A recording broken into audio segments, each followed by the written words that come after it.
Death Indoors. Target Practice Mysteries 4. Written by Nikki Haverstock. Narrated by the author. Chapter 1. Looking through my binoculars at the target, it was easy to see Mary's arrow had dropped right into the center. Another 10 points for her, and she was well on her way to outscoring her first round and hitting her goal for the first day of the tournament. Next to me, Mary's chair creaked, and I waited until her second arrow hit the center of the second target, another 10 points, before I lowered my binoculars to tell the person that the seat was taken. Instead, I saw Liam and threw my hand over my mouth to hide a squeal. "You're here! You're early!" I threw my arms around him for a hug. He held me tight until Moo, the black and white Great Dane that had been sleeping on a bed on my other side, got up and wedged his blocky head between us. Liam let go to scratch Moo behind the ears. "Hey, buddy, you happy to see me?" I looked Liam over. His beard was trimmed short and professional, and so was his hair. "You cut your hair!" I didn't care one way or the other. He was handsome in any form. But it was better to point out the haircut than to blubber over how ridiculously happy I was that he was here. "Mom said if I wanted to ditch the lumberjack nickname, it might help if I looked more professional and less wild." "I wasn't expecting you for a few more hours. Where's Orion?" I looked out toward the glass windows that separated the archery range from the hallway. "He's parking the car, but should be here soon. We decided to leave early enough to see Mary shoot, plus Logan made some last-minute arrangements to shoot the afternoon line with you. He went over to the practice range to warm up. Should you be doing the same?" Liam raised an eyebrow at me. "Soon. I wanted to sit here and support Mary." Remembering her, I turned back to the shooting line and found her watching me. I gave her a quick wave and she turned back to chat with her fellow competitors. "She's doing really well. I can't believe she's shooting so well after only being back to training these few months." Liam held a hand out for my binoculars. "She's been an elite archer for a decade, so the little break shouldn't slow her down too much. Plus, you guys have been training like crazy." I nodded. We had been hitting the range daily, with Sundays off, pretty much since I moved up here. A few weeks ago, I had gotten a brand new setup. "They've been dragging me off the range each night. Have I mentioned how much I love my new bow?" "Yes, about 50 million times." Since he had been in Salt Lake, we had texted several times a day, and usually he called me on his way to work from the speakerphone in his car. "Jess is keeping an eye on you for overtraining, right? Are your shoulders okay? The weight's not too heavy, is it?" I rolled my eyes at him and leaned over to bump his shoulder with mine. "Yes, Jess and Mary are keeping on top of all that. I can't sleep on my right side anymore, but they say that's normal. I ice my shoulder for a bit each night, and they keep a close eye on my arrow count." "Good. I want this to be the best birthday for you." I blushed. I had spent the last year trying to forget my 30th birthday, so it would be hard not to top that one. "You remembered." The whistle blew, and archers went down to score and retrieve their arrows for the next end. Liam looked down range, then back at me. "I'm surprised there aren't more I cut him off with a shush. "Don't you dare say that to Jess. You know this location wasn't announced until after Christmas, so most of the people that needed this event had already made travel arrangements to compete at another site. This event was the national championship for our indoor season. But rather than have one event at one location, the same event was held over the course of a month in 20 different places. Then the scores would be combined to determine the winner. Most of the entries are Yap kids," I said, referring to the youth archery programs, "and the college team Bruce is working with at the state university. They need this event for national ranking." Liam nodded along, and I realized that he probably knew far more about this event than I did, having worked in this industry his entire life. I wanted to hug him around the neck again, but that seemed inappropriate, so I tried to think of something that he didn't already know. Did Jess tell you that some of the families coming from Denver are going to rent rooms here? They're driving up this morning and spending the night. He nodded, his eyes on the archers as they came back from the line. Mary picked up her bow to shoot. How is the college team coming along? He turned to look at me. Good. The center sends out a shuttle to the campus twice a week to pick up kids, but a few more drive over. Most of them are bow hunters, so it was easy enough for Bruce to move them over to a target-style setup, then clean up their form a bit. Only a few are competing, but I think that by next year we will have a solid team. Liam watched Mary shoot. After she was done, she waited until the archers on either side had finished their current shot. Then she stepped off the line, set her bow on her stand, and stepped over as Orion joined us. Liam and I came to our feet since there were only 2 chairs. Mary turned and hugged Orion while holding her arrows and quiver out of the way, then gave Liam a quick half hug on her non-quivered side. You guys are here early! Orion chuckled, showing a line of perfect white teeth. I wanted to see you shoot some, chickadee. How's it coming along? She pursed her lips before answering. I dropped a couple of stupid points early on, but I've since pulled it together. It's not where I should be, but since I just started training again, I think it would be unrealistic to expect better. Jess joined us, and Liam turned to her. Great turnout, considering how late the event was announced. Liam gave me a wink off to the side as Jess broke into a huge smile and started an explanation of how the tournament was shaping up. Mary pulled me back a few steps and whispered in my ear, Go! What? I was going to stay and support you. Orion can do that. Thank you for hanging out with me so far, but She looked over at Orion and smiled. You should go warm up and grab lunch. Do whatever you need to do to prepare. I'll be fine. The whistle blew, and Mary walked back to the line to walk to the target with the other archers. I grabbed the binoculars off the chair and handed them to Orion. You're in charge now. That's Mary's chair, and you can have the other. I've been told to go warm up and grab lunch. Awesome, thanks. Orion settled in the chair, kicking his legs out and crossing his ankles. Don't shoot too much. Just enough to warm up and burn off some nerves. Get some protein at lunch, but nothing too salty. Once this round is done, I'll try to catch you at the practice range, said Jess. Although we had been friends for more than a decade, she was also my coach. She got to boss me around on the range. As the director of technology at the training center, there were times I got to boss her around too. You got it, coach. I picked up Moo's leash from where it was clipped to Orion's chair and turned to Liam. You want to come with me? He fell into step next to me, his arm brushing up against mine. Why else would I be here? He asked, sending chills down my neck as we squeezed between spectators. Most of the morning line were either locals who drove up this morning and would head home after shooting, or a few people that flew or drove in yesterday from farther away. I had been surprised how many spectators there were. There must be 4 people watching for every one archer. I whispered over my shoulder as I squeezed in front of him to get by a family of 8 with matching shirts that said Straight Arrow Yap. Liam put his hands on my shoulder as we wove in front of the spotting scope of a man who was jotting down the arrow locations in a notebook.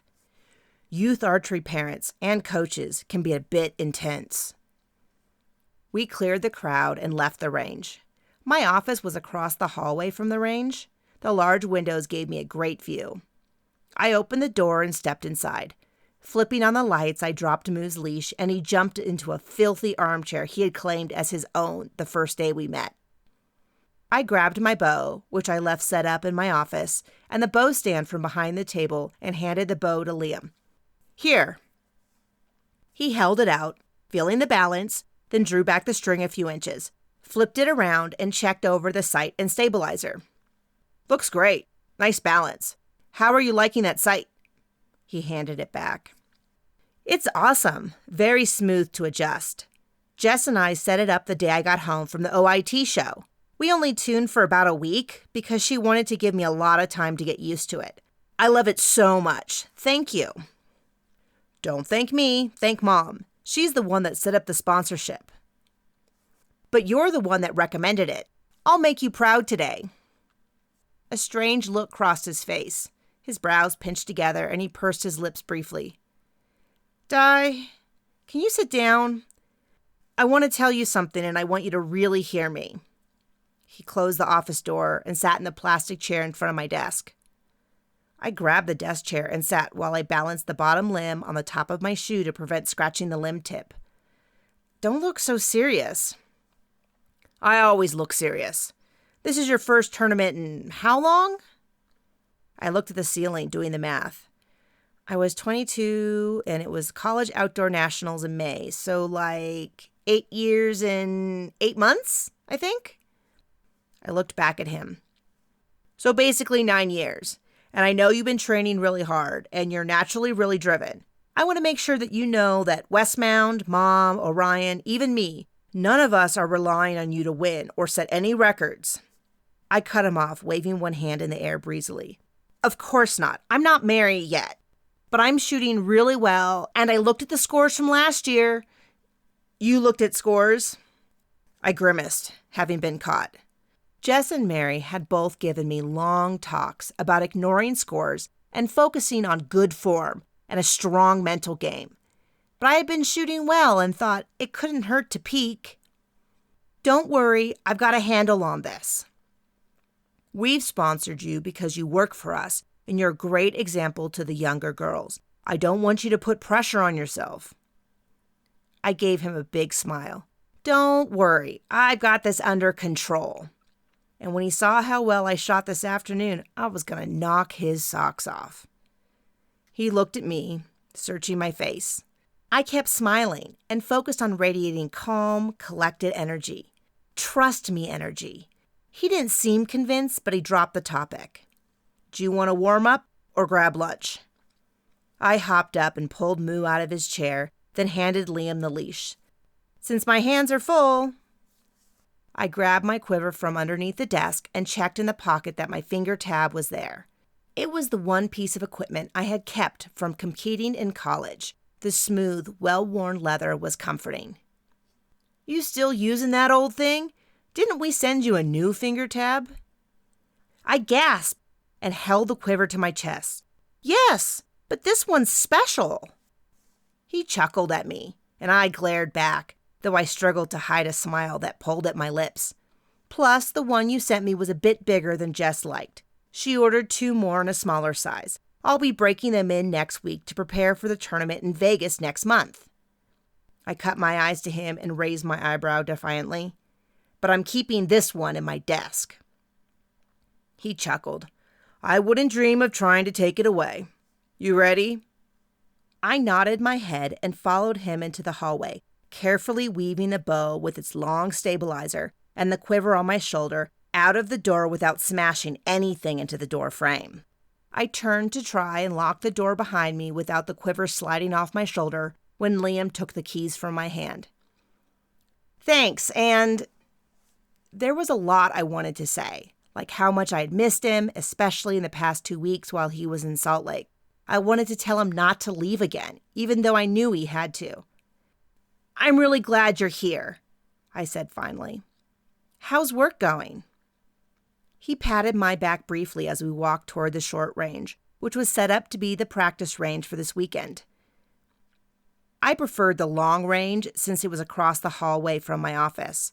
Mary, the on-site athletes, or OSAs as we called them, Minx and Tiger, and I practiced there most days, with Mouse joining us for long weekends.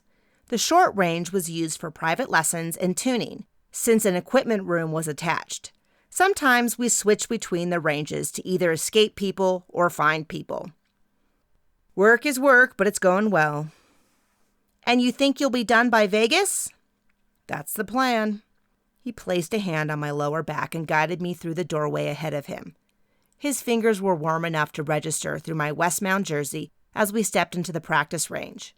The room was warm and crowded. Mouse tipped her head back in acknowledgement and blew the whistle for the archers to pull their arrows. The back wall was crowded with open bow cases and people milling about for space. As the archers present crossed over the shooting line, I went over to check on Mouse. When I had met her last month, she had been more timid, but since the new year, she had started coming to the training center from Friday to Monday to train and gained a great deal of confidence. The rest of the week, she attended community college at home. In exchange for training, lodging, and eating at the center, she worked at the center. This weekend, her job was running the practice range with Tiger, a full-time OSA, during the morning line, while Minx, the remaining OSA, shot. "Hey, Mouse, how's the practice range going?" She blew out a heavy sigh and rolled her eyes. "So totally boring. No one was even here until 20 minutes ago, so I got to practice a bit. But then my old coach showed up, and he's a total dillweed. No running!" The last bit she shouted at two kids who were racing back from the target. "Kids." She rolled her eyes again. I bit back a snicker. She had only turned 18 the previous month after graduating high school a year early. She was naturally tiny and could easily be confused for a youth archer. "Which one was your coach?" "His name's Coach Ron, and he thinks he's so awesome, but he's a total tool. I went to his program when I started to get good, but my parents pulled me out after a few months. He had a few favorites, and he ignored the rest of us." She pointed her whole arm across the range. "He's in the blue shirt." I grabbed her hand to lower it. "Yes, I see him." He had a blue shirt on, and his back was turned to me. On the shirt, bold white letters professed, "Coach Ron's, Yap, the best in the nation." As he turned, I spied a rather sizable belly, his feet planted widely as he pointed, and his voice carried across the range, but not clearly enough for me to understand it.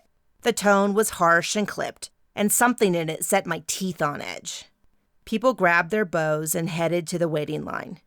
Mouse leaned in and whispered at me, "He's such a blowhard. I hope he isn't anywhere near me today. He's loud and shouts at his archers on the line. I've been messing with him since he arrived, telling him to step back even when he's completely behind the waiting line. It's driving him nuts." She smirked at me and blew 2 whistles for the archers to approach the line. "Mouse, come on. You're more mature than that. Just because he's a douche canoe doesn't mean you get to be a jerk too." I felt a million years old giving her this speech, but I knew Jess would have a cow if I let Mouse continue. She giggled at the word douche canoe, then rolled her eyes at me. Everyone was looking at her, waiting to shoot. She blew the single whistle, and those practicing in the line started shooting. "I'll behave, but you just wait. You'll hate him, too. Now quit goofing off. Go shoot." I went to Liam, who was hanging toward the back of the room. Moo looked uncomfortable, hiding between Liam and shifting his weight between his front legs. I dropped my bow stand next to Liam and squeezed onto the shooting line in an empty spot. Putting my finger sling on my thumb around the bow, then to my index finger, I squared my shoulders and prepared to shoot when Coach Ron stepped up behind me and loudly said, "Excuse me!" Startled, I turned to look at him. "You need to move. My student was going to stand there." My face burned with embarrassment. Had I broken some unspoken practice range rule? He continued to glare at me, and I decided to move. I stepped off the line, and he ushered a thin, red-headed girl to the line. I moved down toward the door and found another empty spot. I squared my shoulders and drew back my bow. People pressed in close on either side of the line. Parents milled about, talking loudly about their children's scores and training.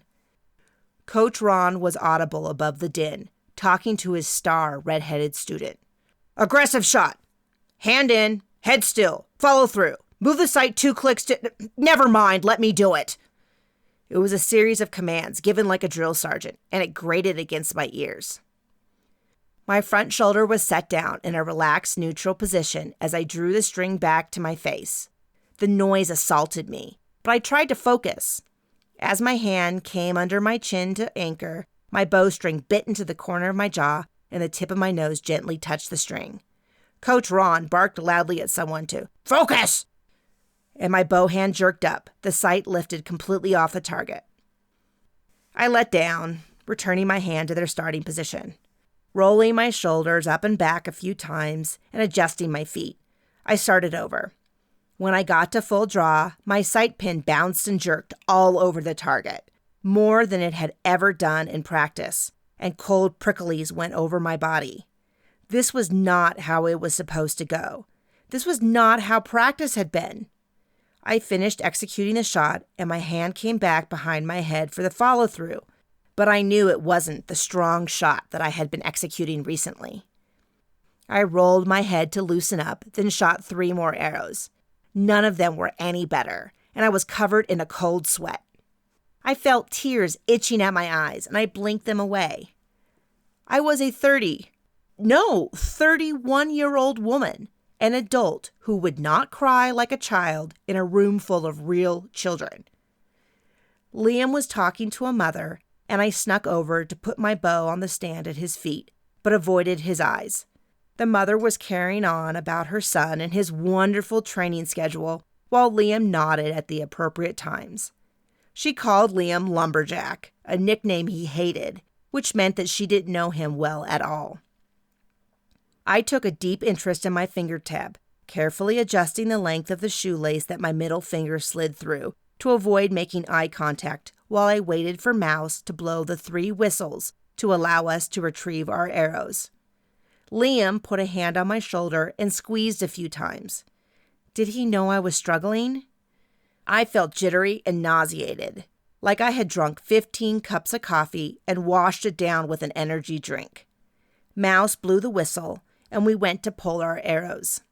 I hung back several steps so as not to be hit by others' arrows as they were removed from the target mat. Once a few people cleared, I stepped forward to grab my arrows, which littered the outer rings of the target. A teenage girl to my left caught my eye and smiled shyly. She was shorter than me and curvy with cherub cheeks. I returned her smile quickly and focused on removing my arrows. "Excuse me, you're Di, right?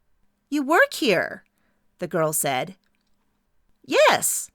I gave her a big smile. "How do you know that?" Her face lit up. "I've been reading your blog. Mary's too. It is so cool. Jess is a great coach. I would love to work with her."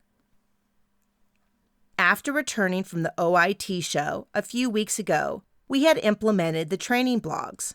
They were in the early stages of development as we figured out how best to highlight the Westmount Training Center and the Westmount products.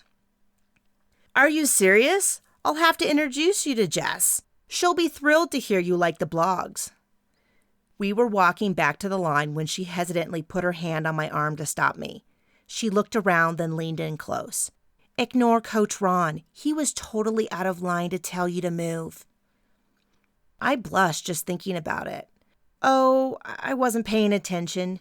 "No," she cut me off. "He's always throwing his weight around like that. He must not know who you are, because normally he's sucking up to anyone that's important. It's so gross. I went to a weekend seminar with him, and he wanted nothing to do with me." We crossed over the shooting line and continued talking while a few people were still milling around the target, pulling arrows. "What hap—" "You can't wear those pants!" Coach Ron had snuck up on us. "They're not dress code compliant." Chapter 2. I looked down at my cotton black athletic pants with Westmount written down the right leg. They were specially designed by Jess to be worn in tournaments, and it seemed unlikely that she didn't check the dress code. "What?" "Not you." He pointed to the girl I had been talking to. "You. The rules say no oversized or baggy pants, and those are. I assume you'll be changing before the tournament." He crossed his arms and waited. The girl turned a bright shade of hot pink. But I always wear these pants." "Then you have always been in violation of the dress code." Her eyes were bright and shiny. "They're not that baggy, and I don't have any other pants. I only brought these and my jeans to wear afterwards." Tears started rolling down her cheeks. "You'd better figure it out. I'll make sure the judges know that your pants are in violation. We'll file a protest if they aren't fixed." He turned and walked off. The girl pulled the sleeves of her long shirt down over her fists and dabbed her eyes while turning to me. "What am I going to do? I don't have anything else to wear." "Can one of your parents go to get you something?" I suggested, though I was already trying to think of another option. She shook her head. "I didn't come with my parents. I came with Mrs. Johnston." The tears flowing down her face were making large black streaks from her clumpy mascara.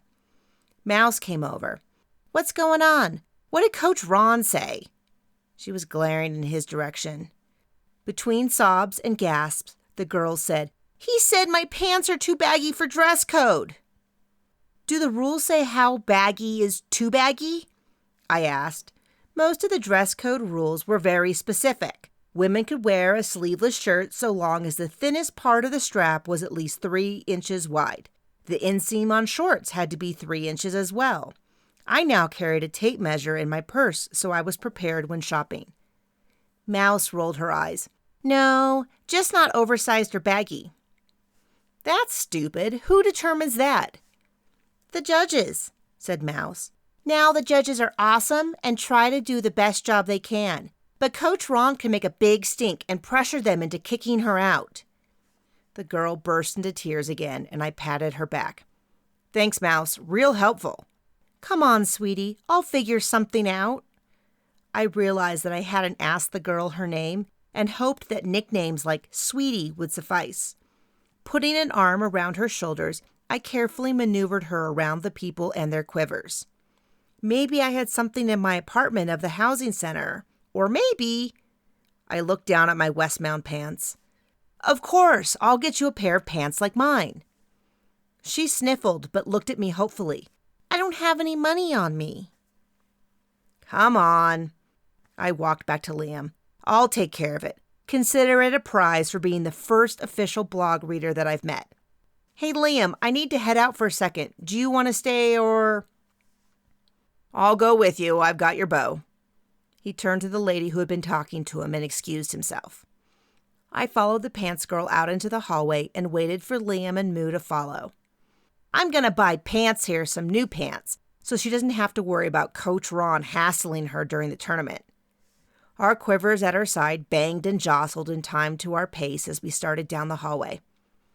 Liam nodded, and Pants, as I was starting to think of her, smiled shyly at him. I jetted down the hallway to the stockroom where the merchandise was stored and dragged out a key. "Does Coach Ron have something against you personally, or is he like that with everyone?" I wrote out an IOU and pinned it to the box next to the inventory list. I dragged over 2 boxes. "Dig through here and show me the label on the one you think you want." She dug through the box, holding up a pair of pants to her waist. "He's like that with anyone that doesn't attend his program. Unless you're important, then he's a brown-noser. Here, I think these will fit." She showed me the tag and I marked the size down on my IOU. "There's a private bathroom over here that you can change in. I'll hold your quiver." I left off the part that a murder had occurred over here as well. That probably wasn't the most comforting information to share.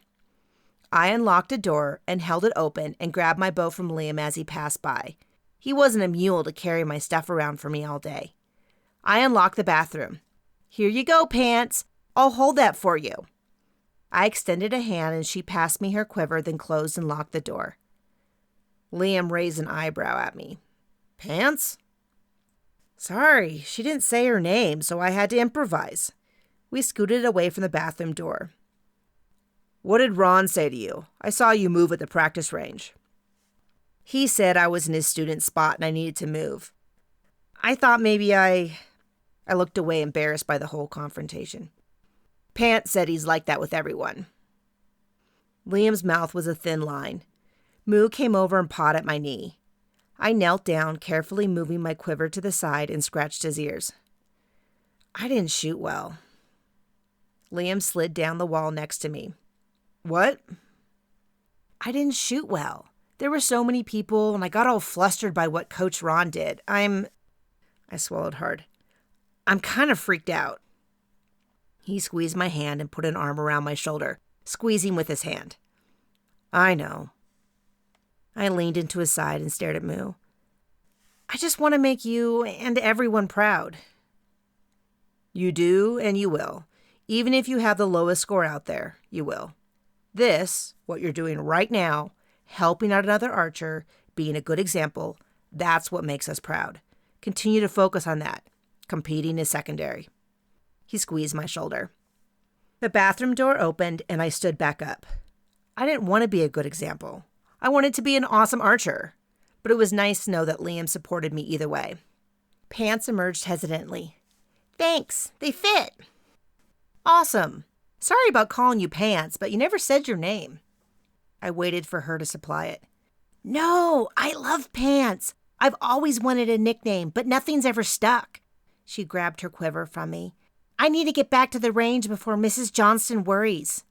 She sped walked down the hallway, jingling and clanking as her arrows bounced in her quiver. We slowly followed behind her. I'd locked the door to the hallway behind us and slowly fell into step next to Liam. I wanted just to sit quietly next to him and talk about anything, but I also wanted to focus my energy on the tournament. Do you have work to do while you're here? Nope, I'm just here to celebrate your birthday and cheer you on. He smiled at me. Okay, then I better try to get in another practice in before lunch. And this time things would go better. We walked down the hall and back into the practice range. The crowd was even bigger. Mouse was shooting, and Tiger had taken over the whistle. Logan was standing next to Pants, who was proudly displaying the Westmount logo down her right leg while he nodded along. Liam looked into the room and grimaced. I might not be able to stay long. There's not much room for us. He gestured at Moo. I weaved through the crowd to an empty spot. I pulled out an arrow from my quiver, my fingers feeling fat and awkward as I knocked the arrow on the string. Anxiety welled up in my throat as I drew back. Movements that were normally smooth were instead jerky. I swallowed down my disappointment and focused on my shot. Strong execution and follow through. If I couldn't score well, at least I could look good.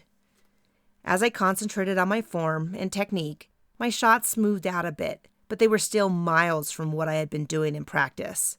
I stepped off the line and moved back to Liam while others stepped up to practice.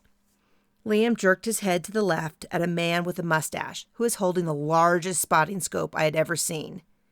He was talking to a teenage boy who had a quiver over his shoulder, attached to a belt with a buckle the size of my fist with a dragon on it. The family motto must have been, "The bigger, the better." Liam whispered, "Listen."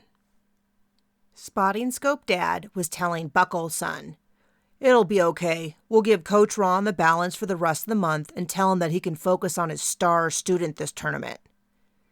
Buckle's son flipped the bangs out of his eyes. "He'll be pissed, Dad." "No, it'll be fine. He's a professional and these things happen." Coach Ron joined them. "Why are you late?" He handed Buckle a recurve bow all set up.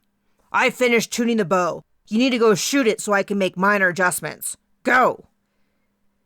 Spotting Dad held up a hand. "Here's the check for what we owe you. Thank you so much for setting up the bow, but I think it's only fair to tell you that we'll no longer be attending the YAP program with you. I wanted to let you know so that you could direct your attention to other students." He held out the check. Ron's eyes narrowed. "What? You're leaving my program after I spent all this time tuning the bow?" Spotting Dad hesitated. "We're paying you." He pushed the check out more. "But the program is a little bit too intense for us. We'll gladly recommend it to others." Ron put his hand on the side of the riser next to the arrow rest and grabbed a black piece of equipment the size of a lip balm container and twisted hard. Then he snatched the check out of the dad's hand. "Hey, why'd you mess with the plunger?" Spotting Dad's face was red.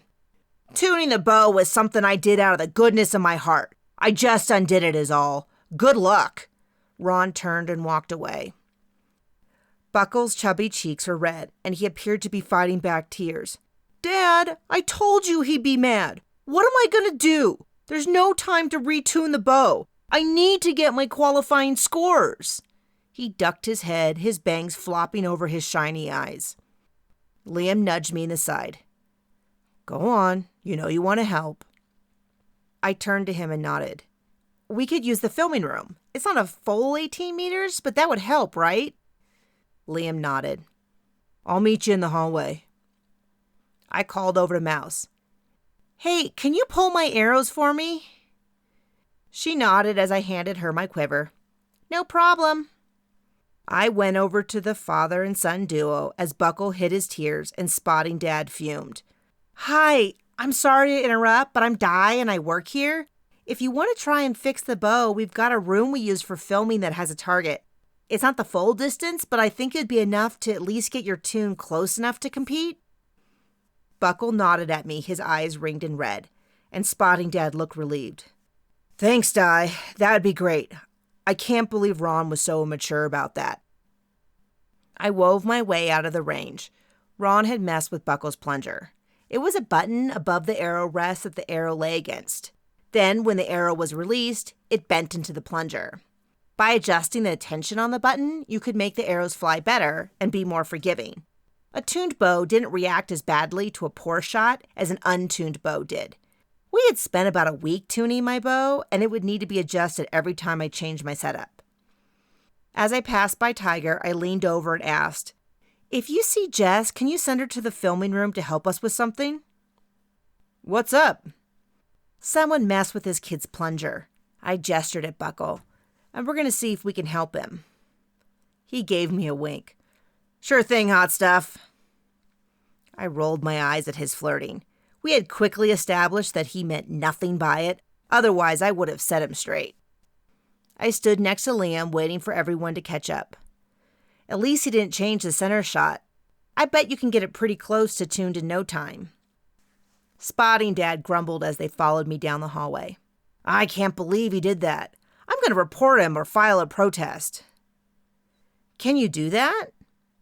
He huffed but didn't answer. Buckle jogged up next to me. His large aluminum arrows clanked together in his quiver and sounded like wind chimes.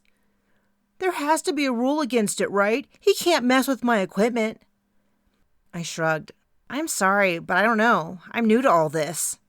I turned the corner and followed the corridor to the right. I unlocked the door that closed off the rest of the hallway and propped it open. This was the area between the archery and firearms wing of the center.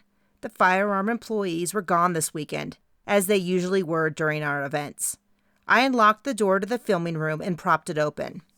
We used the room to film ourselves shooting to evaluate our techniques. It was still in the process of being set up. We'd used it yesterday, so the archery target was still out. It's not much, but you don't have to wait for everyone to pull arrows. Thank you. This is perfect, Spotting Dad said, then turned to Buckle. Grab 3 fletched arrows and 2 bear shafts and get to shooting. Hold on. Liam stepped forward. Have either of you touched it since Ron turned the plunger? No. Buckle shook his head. Liam went over to Buckle and pantomimed grabbing the plunger and doing 2.5 turns tighter, then grabbed it and did 2.5 turns back. There. That should be at least close to where it was before he touched it. Smart. I gave Liam a smile as he stepped back with Moo. Spotting Dad groused under his breath for a bit until he couldn't hold it in. This is my fault. I should have trusted my gut that guy was a jerk, but everyone insisted he was this great coach, so we decided to stick it out another month. I turned to him. Oh? He was always changing stuff. I think he was doing it just to prove he could. He insisted we get new, fat indoor arrows, even though the old ones were shooting great, then kept the bow to tune it. Bah! Hey, that's not too bad. I turned back to the target, and the bear shafts, the arrows without fletching, were only a few inches away from the group. Jess stuck her head in the door. What's going on? Why are you in here?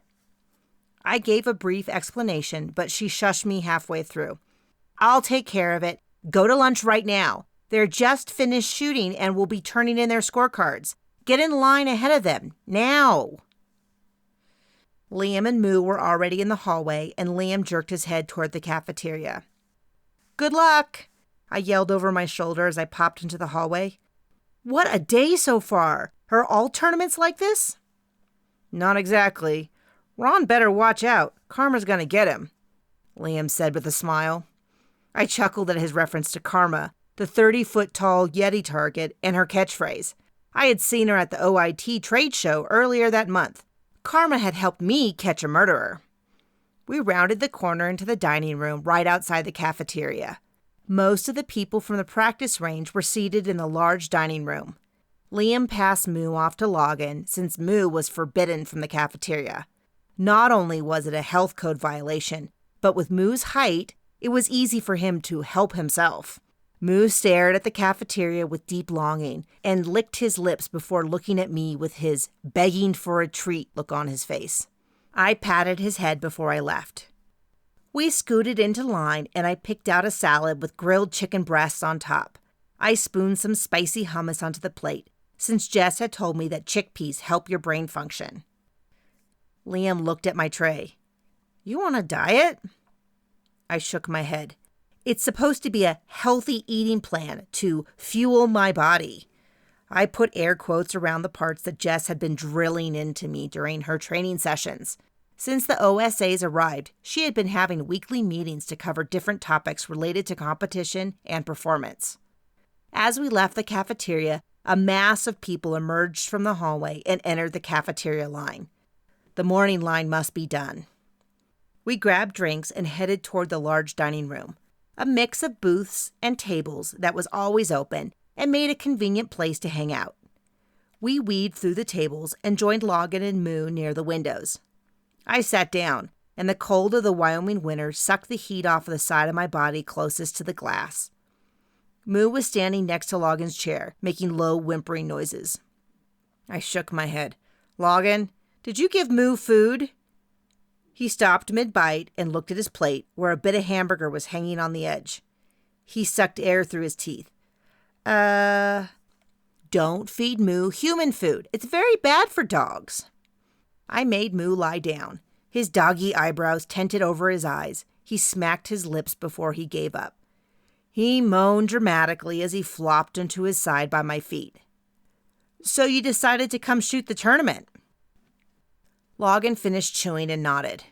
"It worked out perfectly. It gave us a chance to brainstorm about some projects, and I can test out a new Anderson setup." Like Mary and me, Logan had recently gotten a Westmount sponsorship, which included equipment from all of the Westmount-owned companies. Mouse dragged over a chair and plopped down next to me. "Gee, thanks, guys, leaving me sitting all alone over there," she groaned with teenage angst. "You know you are always welcome at our table. How was the practice range this morning?" I asked, hoping to keep the conversation moving along. I was still adjusting to the dynamics of living with a group of people, which I hadn't done since college a billion years ago. Mouse tended to be a bit needier, since she only lived on site half the week. We spent a lot of time reassuring her that she was part of the group. Being the oldest one, I tried to be the most patient. "Dude, what was up with all the drama today?" she said with a huge smile and eagerness in her tone. I stabbed at my salad. Did anything else happen this morning other than the pants incident and the plunger fiasco? The acidic lemon juice, fruity olive oil, and tart vinegar that I used for salad dressing rolled around in my mouth. It wasn't quite as fulfilling as the rich, creamy ranch dressing I was used to, but it was tasty. Perhaps after a few weeks of healthy eating, my palate was evolving. "Not really." She bit into her hamburger and a big blob of mayonnaise plopped onto her jersey. "Coach Ron was a pain in the butt, bossing everyone around like he was in charge. It was so boring in there. How come you and Mary don't have to run the practice range?" I held back a sigh. "Because we aren't part of the OSA program. We're both employees of the center. Don't you worry, we do plenty of work around here." Minx, Mary, and Orion walked up, carrying trays of food, and joined us. "Minx, Mary, how did it go?" I gave a nod to Orion, but focused on the girls. Minx sat down next to Logan. "Okay.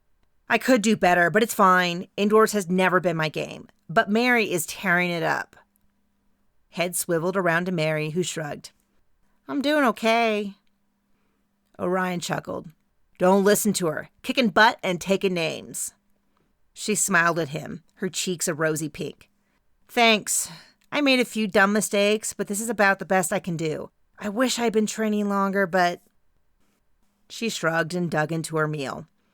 Minx rolled her eyes at Mary, then snapped her fingers and pointed at me. Oh, did everyone wish Di a happy birthday? I slid a carrot stick through the hummus and crunched on it. Hummus was supposed to provide the brain with serotonin to improve brain function. And with the way my brain was performing so far today, I needed it. Eyes swiveled to me and I gave them a tight smile. Minx winked. She's 54 today. I tried to swallow my bite of carrot, but choked instead. Liam pounded my back until I caught my breath. I wadded up a napkin and threw it at her, but Logan snatched it out of the air. How old are you? Mouse asked. 31, I said. Oh, cool. You totally don't look that old. Because 31's not old. I tried to sound confident, but Mouse looked dubious. This day was not shaping up the way it should. Liam chuckled next to me. Pants and a group of kids were hesitantly edging toward our table. I could feel their anxiousness to say something. I turned around in my seat to face them. Hey guys, what's up? Pants rushed forward. Hey, I called my mom and she said that we can write you a check or something to pay for the Westmount pants you gave me. She was perched on her toes and she leaned forward. The group behind her pressed close. I waved a hand. No worries. The group surged in closer. I told everyone that you gave me the nickname Pants, and, we were thinking maybe, she shifted on her feet. They want nicknames. She blurted out. The kids around her nodded. Minx chuckled. She had given me my nickname, which I hated. The torch has been passed, princess. Why don't you guys pick out your own nicknames? I asked. Mouse shook her head. It's way cooler if your proname is given to you. Oh, I looked back at the kids. They were a sea of eager faces, each trying to make eye contact as they smiled. I got nothing right now, but I'll see what I can do. For once, the fact that I was awful at names would work to my benefit. Hey, if that kid with the plunger issue wants a nickname, I've been thinking of him as Buckle and his dad as Spotting Dad. Awesome! Pants shouted. Buckle and Spot? Sure, I shrugged. Close enough. Sweet! I'll go tell him. Pants practically ran over the girl behind her, and they raced between the table, their boisterous voices echoing throughout the room. I watched them go in little laughing groups. What a fun way to spend their weekend with their friends on a grand adventure. I turned back to the group. Why do they need pronames? They're not pros. 'Cause it's fun? Mouse asked. She was not that far removed in age from them. All the archers they look up to have pronames, even if they don't use them. Right, Bloody Mary? Minx winked at Mary. Yep, and if you try to avoid it, they'll give you one behind your back. Hey, lumberjack? Mary teased Liam. Liam rolled his eyes at Mary and kept eating his meatloaf sandwich. I needed to introduce him to the wonders of hummus. Jess walked up with a sandwich in her hand. Hey, everyone. Di, Mouse, how are you feeling? Mouse ate the last French fry off her plate. Great. Practice was awesome. My practice was less awesome, I said. Jess nodded. No rush, but when you're done eating, let's grab a few minutes in your office to talk. I nodded, then my stomach dropped when Coach Ron's voice said from behind me, You need to fix the Wi-Fi. Chapter 3. I took a slow, calming breath and turned around with a smile. Apparently, he had discovered that I was working at the center. Pardon me? He grumbled at me, then spoke slowly, carefully, each word. I can't connect to the Wi-Fi. I tried to smile, but couldn't imagine that it was very convincing. I'm sorry, sir. The Wi-Fi is only for tournament staff. There's 0 cell reception in the range, and I need to update the parents. There's great reception if you step out into the parking lot.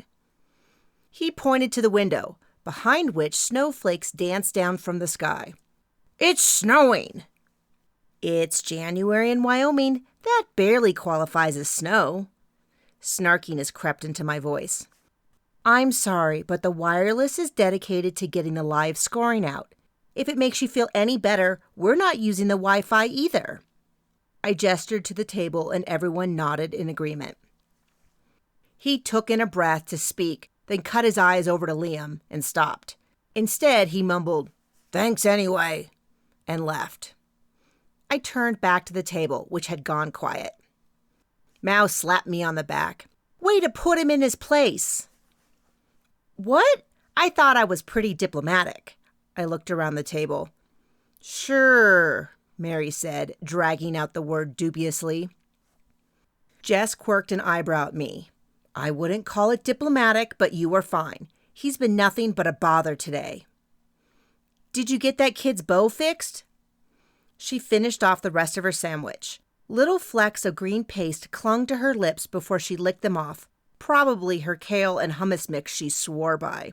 At least she practiced what she preached. "As well as we could. You done? Ready to talk?" "Yeppers." I stood up and grabbed my tray. Mouse called after me. "Di, I put your bow and quiver on your chair at the range, next to Moo's bed." "Thanks."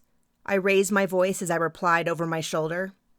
After dropping the tray off at the return station, I followed behind Jess. "We can use my office," I said. I wanted some privacy. I unlocked the door, flipped on the lights, and grabbed my desk chair. Jess closed the door and also grabbed a chair. "Tell me about practice." I only got in 2 ends, and I was a total mess. I could barely get through the clicker. I shook. My heart was pounding. I barely hit the target at all. Do I have to shoot today? I flopped my head down onto my arms on the desk. The clicker was a thin piece of metal that went on the far side of the arrow. When you pulled back far enough, it would click against the riser and let you know that you had drawn back to the correct distance. "Yes, you have to compete. Come on, you're not a quitter." I rolled my head to the side. "I know, I can't not shoot, but..." I swallowed hard. I had known Jess for years. I had to be honest. "I'm so disappointed." "You're putting too much pressure on yourself.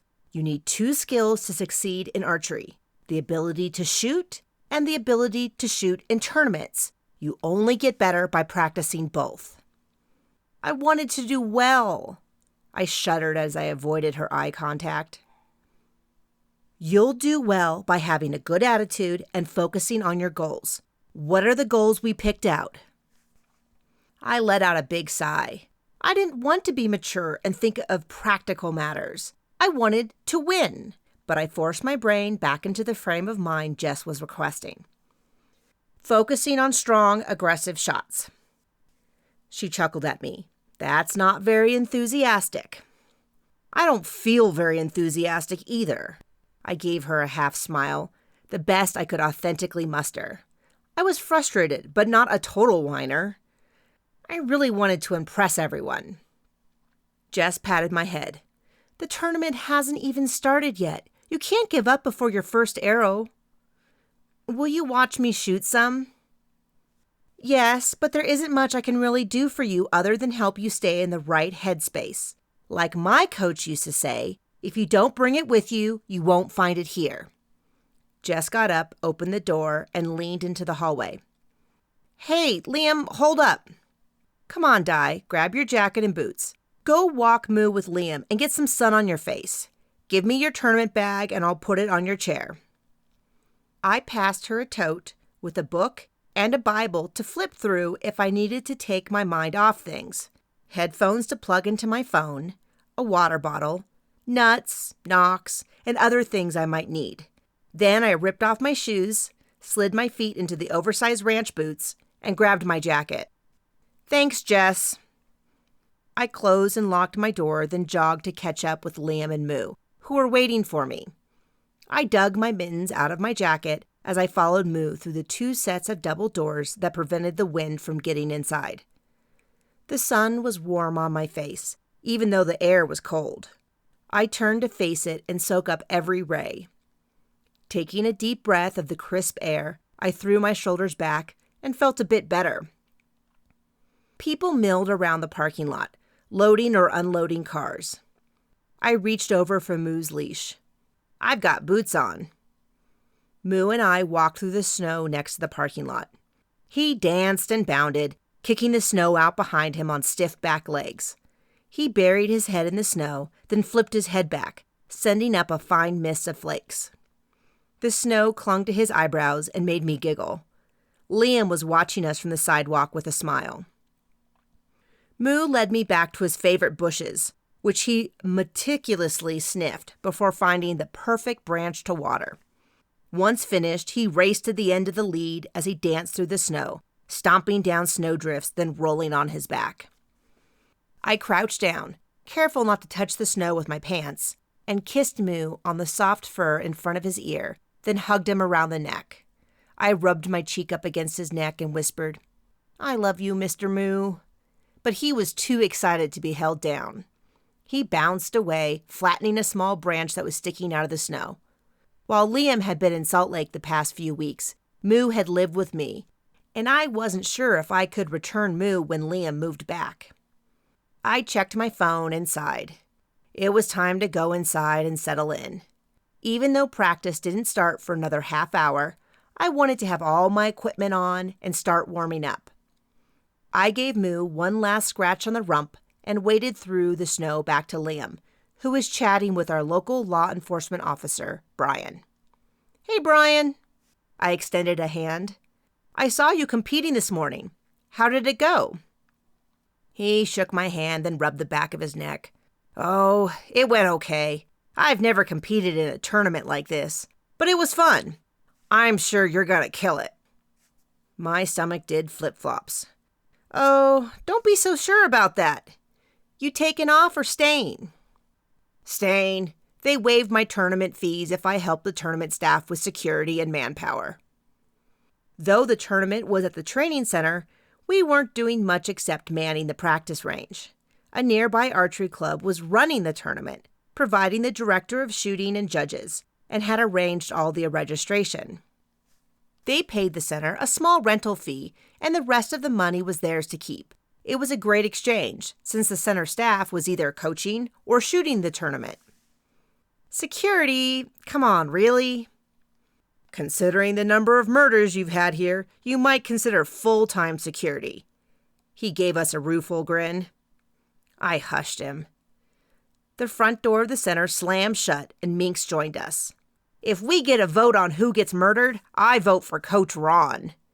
She took Moo's leash from me and handed it to Liam. "Come on, Di, it's time to warm up." As we walked into the hallway, the warm air of the building pushed in on me.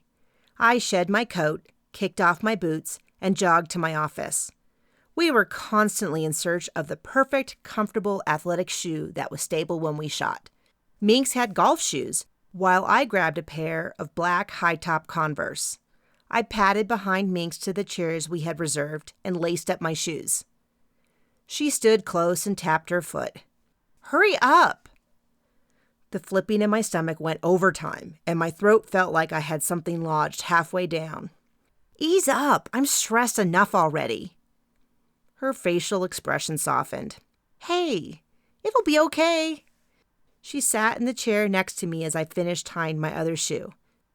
"Just focus on strong shots." I rolled my eyes at her. "I know I'm in bad shape if you're being nice to me." I stood up and grabbed my quiver off the chair, then slid my chest protector and arm guard on. "Fine, Princess. Get your butt on the range to warm up before I kick it." She kicked at me with a move from our weekly cardio class. I dodged with a giggle. "I've got to get back to the practice range, but I'll be back to check on you later." I moved to the far side of the range where Tiger and Mouse were warming up with Jess. My quiver swayed as I walked and banged into my leg until I stilled it with my right hand. With my equipment on, I felt protected, like I was wearing armor. Kids and parents were moving around, grabbing chairs and table to lay out their supplies for the afternoon. There were books, notebooks, knitting projects, spotting scopes, and entire mobile bow repair kits everywhere. Empty bow cases littered the range, blocking seats and walkways. I checked that no one had stolen my chairs, but Liam and Moo were stationed there, protecting them. He smiled at me and went back to talking to a judge in a red shirt and khaki pants. The entire tournament staff wore a similar combination. Jess spotted me across the range and crossed her arms. "Di, quit dinking around and get over here." I sucked air through my teeth. Jess was a drill sergeant, even if we had been friends for years. "Sorry, Jess, I'm here." She pursed her lips but didn't say anything as I started windmilling my arms to warm up and loosening my shoulder joints. The movements felt great. I twisted and bent and moved, anything to give the energy in my body a place to go. I was bending over to touch the floor when someone touched my back and I jumped a mile. "Di, are you all right?"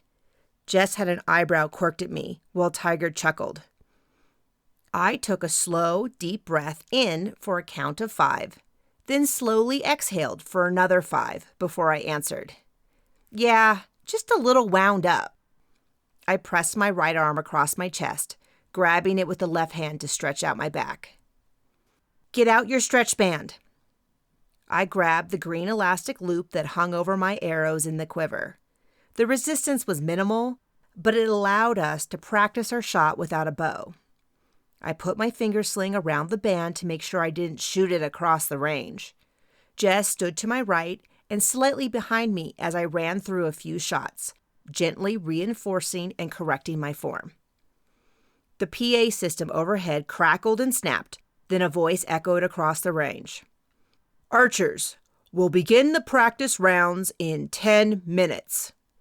10 minutes. We'll have 3 practice ends and immediately go into scoring." The static stopped with a click. I started to strip off my quiver. "I need to go to the bathroom." Jess waved me away. "Go." I jogged through the crowd and dropped my quiver on the empty chair next to Liam while the announcer asked the range to move the bow cases out of the way. Bursting into the hallway, I headed to the bathroom. I took a few extra seconds to splash water on my face and note the dark rings of sweat under my armpits soaking through my jersey. "Just great," I mumbled to myself and caught a whiff of the acrid, bitter smell of sweat. I had a spare jersey in my office. For a split second, I debated grabbing it and changing right now, but my stomach seized at the thought of being away from the range for even a second. I jogged back into the range as they announced 5 minutes until practice started. I put on my quiver and sat. Liam looked at me, studying my face. "Are you okay?" "What?" My voice was louder than I had intended. "Yeah, why? What do you mean?" "You seem a little intense." "No, I'm good, I'm fine." I stared straight ahead, rearranging my arrows so my best 3 were in the compartment all their own. I didn't believe me, and I doubted Liam did either, but he didn't say anything. He just placed a warm hand on my back and rubbed back and forth for a second before placing it on the back of my chair. "What format is this tournament?" I looked at him, surprised.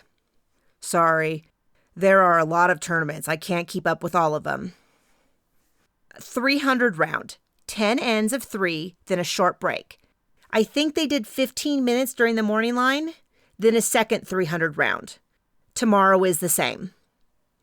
I stood up, grabbed my bow, and moved to the waiting line, dropping my bow stand next to a row of them. The redhead student, the star student that Coach Ron had kicked me off the line for, was to my left, and a girl was on my right. I rolled my shoulders and told myself that I would be okay. After 3 practice ends, I was right. It was okay. Not good, certainly not great, but not awful either. But okay wasn't good enough, at least not by my standards. Jess had done a lot to prepare me for my first foray back into competitive archery. I knew that people would stand close, but I didn't realize how claustrophobic it would feel. I knew I would have nerves, but I didn't realize how it would make my bow arm jerk all over the target, or that I would sweat like a pig. And no one warned me about the coaches. They inched up on the line, hovering over their archers. It made the anxiety ball up in my throat, strangling me. And of course, Star, The redheaded girl was behind me. She must have been Coach Ron's favorite student because he spent all 3 practice ends inches from my back coaching her. His body heat invaded my space as he muscled her arm into the proper follow-through position. He started talking the second the single whistle to shoot was blown and didn't stop until she stepped off the line. Mary told me between practice ends that he would need to move behind the waiting line once the tournament started. It was the first end of scoring, and whatever nerves I had worked out during the practice flared up when the announcement sounded overhead, indicating the time had come. I was up first this end to shoot my 3 arrows. Then the second group was up. Then we would go down to the target to score and pull. I was on the same target mat with a young blonde girl with braces and a very serious older teenage boy. I took my place on the line between 2 girls, the red-headed teenager and a younger blonde gal. I took a slow, deep breath and prepared to shoot. The girl in front of me started shooting, her entire shirt quivering as she fought her bow at full draw. I knocked an arrow and set my shoulders when Coach Ron's voice startled me as he talked to the red-headed teenager behind me.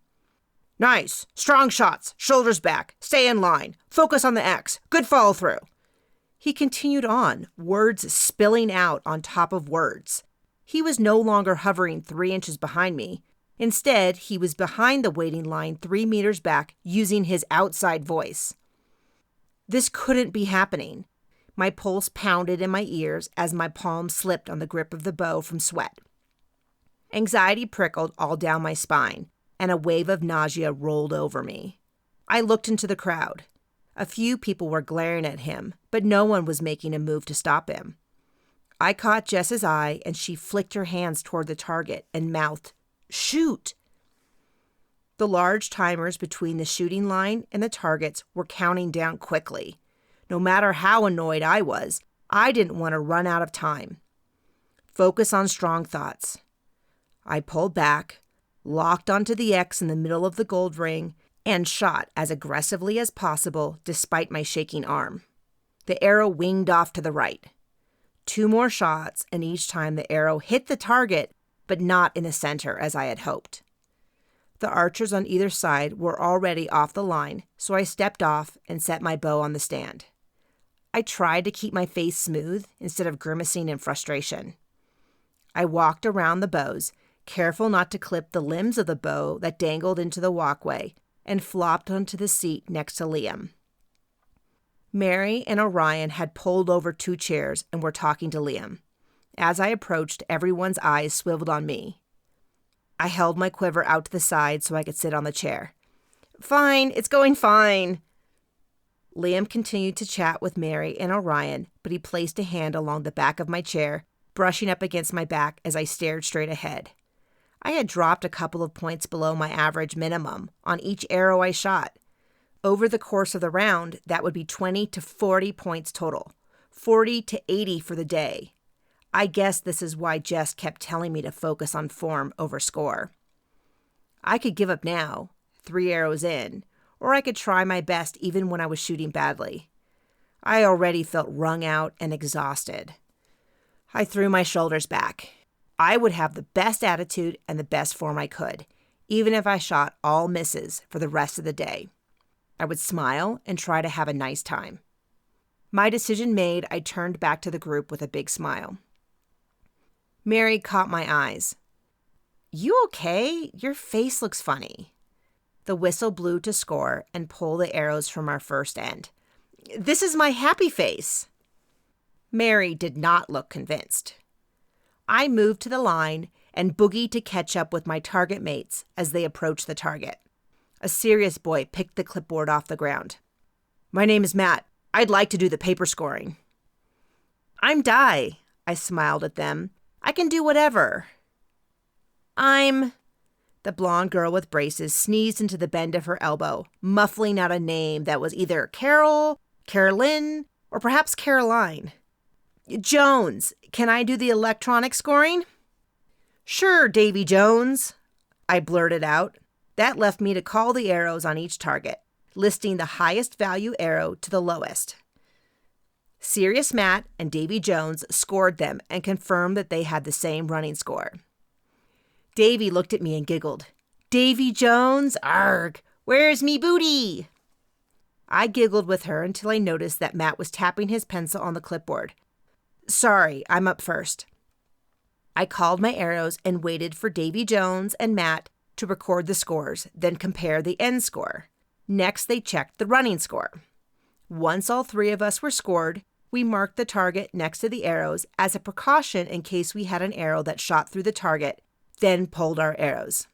Many of the targets had 4 archers and were still scoring when we were done. Judges were called over to verify the score at targets where the archers disagreed on the value of an arrow. Matt grabbed his arrows and jetted back to the line. I hung back to wait for Davy Jones to carefully check each arrow. She was cute, with bangs that flipped out on the sides like tiny wings. Her braces had colored elastic, yellow, like the center of the target.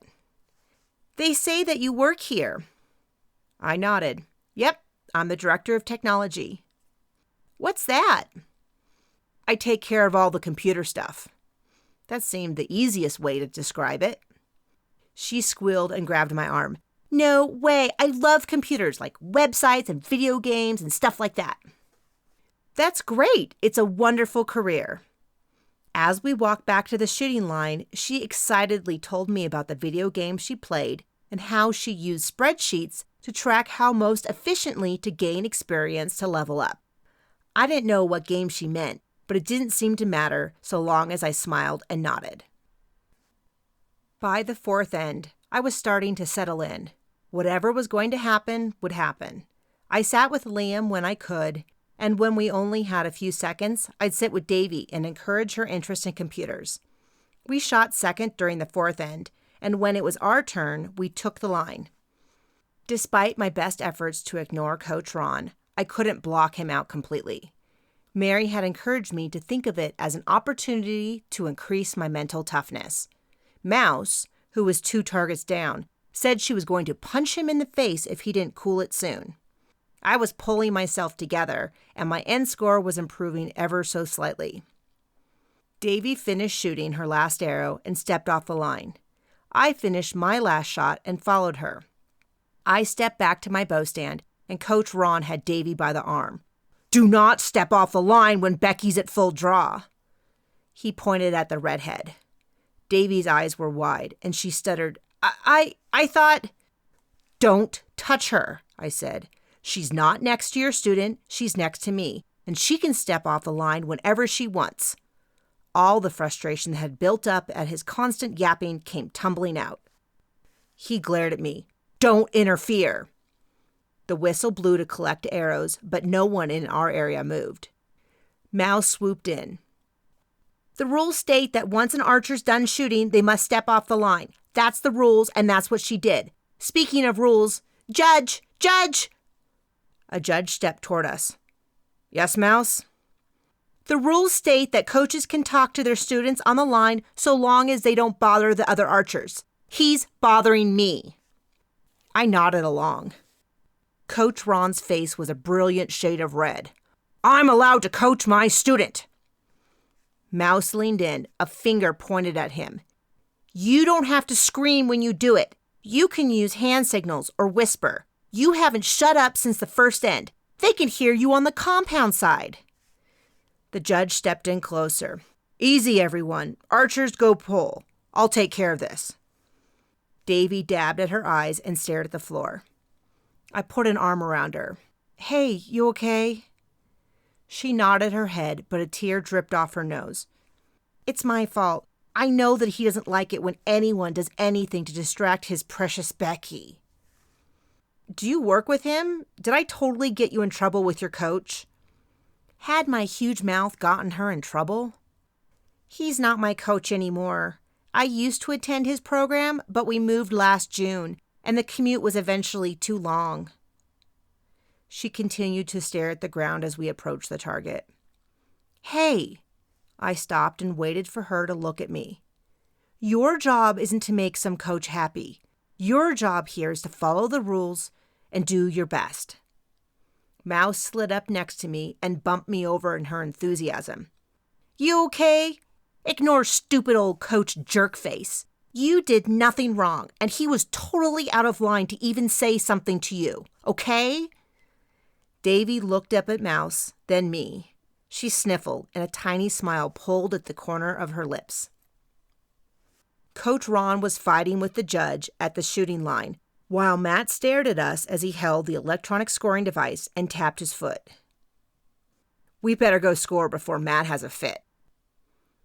Mouse patted her on the back. You need any help, just call for me. My name's Mouse. I've been calling her Davy Jones, I said in a poor imitation of a pirate.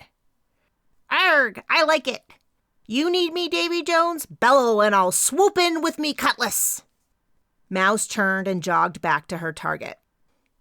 I had just started to pull things together, but once again the anxiety and adrenaline fought in my chest.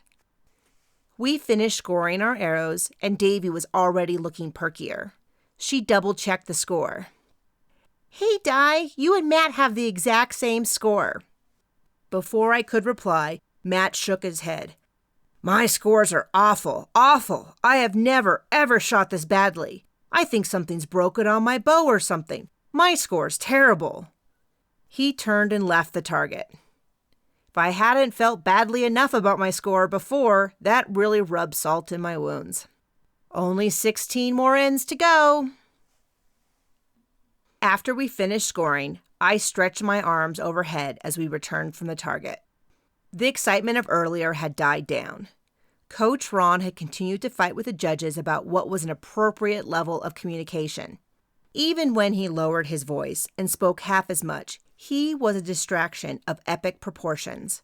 During the one end he hadn't been present to constantly vomit words, I was so relieved that I could have cried from joy. Davy, as sweet as she was, had filled every second of silence off the line as well. She clearly liked me, and I hated to do anything to dampen her youthful enthusiasm. And heaven knows that I'm not so popular that I'm able to turn away any form of friendship. But my ears were ringing from the constant chatter around me, and I ached to just sit in silence. A judge was on the far side of the range with a magnifying glass to determine the value of an arrow, and I snuck back to sit by Liam. I collapsed into my seat and closed my eyes. Where are Mary, Orion, and Moo? They went out for a walk. Liam didn't say anything more, and I appreciated that more than anything else in the world. The 5 seconds of quiet were amazing until a shrill woman's voice cut through the noise around me. I'll kill you, Ron! I stood up and scrubbed my face. What's going wrong now? A woman had pushed past us to approach Ron. She had a reverse mullet, short in the back and long in the front. She was jabbing a finger into Ron's chest. How dare you videotape my daughter? Take that video down before I break every finger you have, you pervert! Judges raced over and the crowd surged up around them. A gentleman next to me muttered, Oh, geez, I didn't expect that. What's going on? I asked. Coach Ron filmed my son and her daughter. He pointed at that screaming lady. And put it up on the internet and was kind of mocking how her daughter was shooting. A friend happened to see it and knows that I'm real picky about keeping my son off social media. I showed it to her and, well, you see what happened. The shouting of Reverse Mullet Mom and Coach Ron was continuing. He's made fun of my daughter on the internet. I'm filing a protest. I want him kicked out. Coach Ron's face was tomato red again. He better have a strong heart. No, I'm filing a protest. You can't call me a pervert and attack me. Then he turned and his eyes landed on the dad standing next to me. You and your son are out of the program. I don't want troublemakers around. The dad's mouth dropped open in shock. You're kicking us out because of your screw-up? You've got to be kidding me, you... Brian, in his police uniform, came up and grabbed the dad's arm, whispering something in the man's ear. The man narrowed his eyes at Coach Ron and jerked his arm out of Brian's grasp. He nodded his head at Brian, then stormed off to the far end of the compound side of the range. The range vibrated with noise as everybody discussed what had just happened. I flopped back in my seat. This is ridiculous. Liam rubbed my back. One end left, then you can take a short break between rounds and catch your breath. If I survive that long, is this how all tournaments are nowadays? I might not be cut out for this. This day had been a roller coaster of emotions, and I wanted off. I had buried my face in my hands when Jess spoke up. No, this is not typical. You're doing a great job of holding yourself together. I stood up to talk to Jess. Oh, come on, you have got to be kidding me. I leaned in closer. I'm shooting horribly. She grabbed both my shoulders so she could look me in the eyes. This whole event is beyond insane. I'm really proud of you. Just one more end. I nodded and started to head for the line when a slight blonde lady grabbed my arm. Pardon me, I just wanted to thank you so much. Sure, for what? She looked vaguely familiar. For talking to Carol Ann. I scrunched up my face, trying to think of a Carol Ann. Oh, she said you are calling her Davy Jones? She's having the best time shooting with you, and that's so special for her. She's been really depressed since we moved. We were going to homeschool her so she could continue with Coach Ron's program, but the counselor thought it would be more helpful for her to go to school and make friends. You know how junior high is. Anyways, she hasn't been this happy in a long time, and it's because of you. Thank you so, so much. I threw an arm around her neck and hugged her. You don't know how much I needed to hear that. 2 whistles to go to the line were blown. I've got to get to the line, but thank you. I bounced to the line, feeling lighter than air and recharged. Funny how a few encouraging words could change your mood. I shot my arrows, feeling strong and confident, and was shocked to see all 3 land in the gold. Sure, they might be clipping the edges of the ring, but that was the best I had done all day. I stepped off the line and set my bow down on the stand while stripping off my arm guard and chest protector. Once we were done scoring, I would have just enough time to change into my second, not grody jersey. But before we could score and collect our arrows, the director of shooting came over the PA. Archers, hold the line. Due to some protests that have been filed, we'll be extending the break. It's 10 minutes after the hour. We'll resume shooting at the top of the hour. There'll be no practice ends. We'll go directly into scoring. To repeat, shooting will commence at the top of the hour. You may pull your arrows. Jess went over to talk to the DOS, and before I could reach the target, the PA crackled to life again. Those of you that are spending the night at the training center can meet with Jess next to the DOS stand to pick up your keys. Remember, shooting will begin in 45 minutes at the top of the hour. Jess stood waving her hand high in the air. We scored our arrows, and the range emptied out. Jess handed out packets of keys. I took off my quiver and set it on our chairs.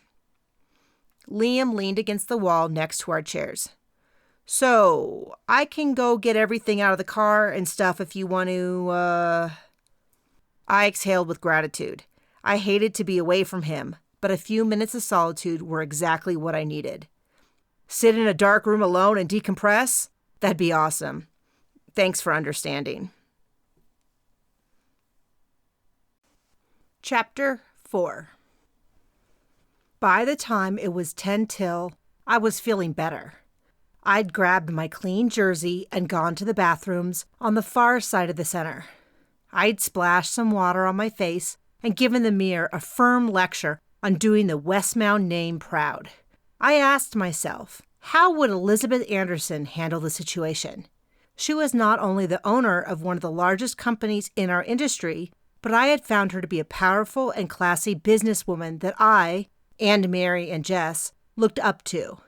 She would probably ignore all the drama and move forward with her best effort. I threw my shoulders back and resolved to block out everything this round. Racing back to the range, I ran into Jess. Hey, I've been looking for you. Where you've been? Sorry. I changed into a fresh jersey, splashed some water on my face, and tried to get into a better frame of mind. I'm ready to focus on strong, aggressive shots. I reached over and gave her a hug. She might not be competing, but she was working hard too. Thanks for your support earlier. She stiffened for a second and hugged me back. Her tense shoulders relaxed. Of course, I'm here for all you guys. She grabbed my arm and walked me into the range. Do you need anything from me? I shook my head at her. I think I'm good. This must be the most stressful tournament you've ever coached at. She chuckled lightly. In some ways, yes, because of the stuff Coach Ron pulled today, but the archers are doing pretty well. It's not uncommon to have a ton of archers having meltdowns because of shooting poorly or whatever. So far, it's been difficult, but people are handling it really well. I'm going to check on Tiger and Mouse. If you need me, holler. I grabbed my quiver and put on my equipment and did some slow, easy stretches. Archers, parents, and coaches wandered around, and the range was quickly filling up. Liam and Moo weren't back, but they would be soon. The reverse mullet mother, who had filed the protest against Coach Ron, and vice versa, was hanging around the DOS stand talking to a few judges. A judge picked up the microphone, and her voice crackled overhead. Coach Ron, please come to the DOS stand immediately. Archers, 5 minutes until we resume shooting. The announcement cut off with a pop. How you doing? I swung around to see Logan behind me. Good. How about you? Pretty good. Not nearly as exciting as your end of the range. Can't you get things under control down here? I wish. Can you hear that coach that was standing behind me screaming through the entire first round? A little bit, said Logan. These things will toughen you up. You'll be a total rock star after today. Kill it. He extended his fist for a bump, then trotted back to the compound end of the shooting line. I walked over to my bow near the shooting line and picked it up. The red-headed star student who stood to my left was arguing with her mother. Where's Coach Ron? Her mother shook her head, but her answer was lost in the announcement overhead. Archers, 2 minutes. 2 minutes until we resume shooting. There'll be no practice ends. We'll go straight into scoring. Maybe Coach Ron had been ejected by the judges. This day could be looking up. The whistle blew twice and we approached the line. I took a deep breath, knocked an arrow on the bow, and waited for the single whistle to start shooting. The absence of Coach Ron's voice was a balm on my soul, and I had to remove the smile that crept up on my lips. The star student behind me was not as relieved. I could hear her shifting behind me and whispering to her mom to do something. The single whistle blew to shoot, and I felt ready to crush this round. As I released my first arrow, I was confident that it was a strong shot, so I was shocked to see an arrow land completely off to the right of my target in the lowest scoring ring. I assumed it was mine until Davy gasped and said over her shoulder, "I'm so sorry." "Hey, it's okay. These things happen," I whispered back. If I squinted, I could find my arrow on my target. Thankfully, it was closer to the middle. Davy lifted her arm to shoot again, her entire little body shaking. As she released the arrow, it arched up, missed the target face, and barely caught the edge of the mat. I shot my arrow near my first arrow, then looked at the target face to my left. The star student's target wasn't looking that great either. In fact, checking down the line, many of the targets had arrows outside of the scoring rings. I shot my last arrow and stepped off the line. Davy stepped off the line next to me and ran over to her mother to bury her face in her mother's chest. The star student stepped off the line, tears running down her face. She dropped her bow down on the stand with more force than was necessary and stumped back to her mother. I put my bow down and eased away. The air felt tense and prickled with little snipped words. I retreated to my chair, where Liam and Moo had returned. "Hey, You're looking perkier. Sorry we weren't back before you started. We went outside during the break and all the kids wanted to play with Moo. I looked at Moo, collapsed on his bed, his tongue hanging out and his eyes closed.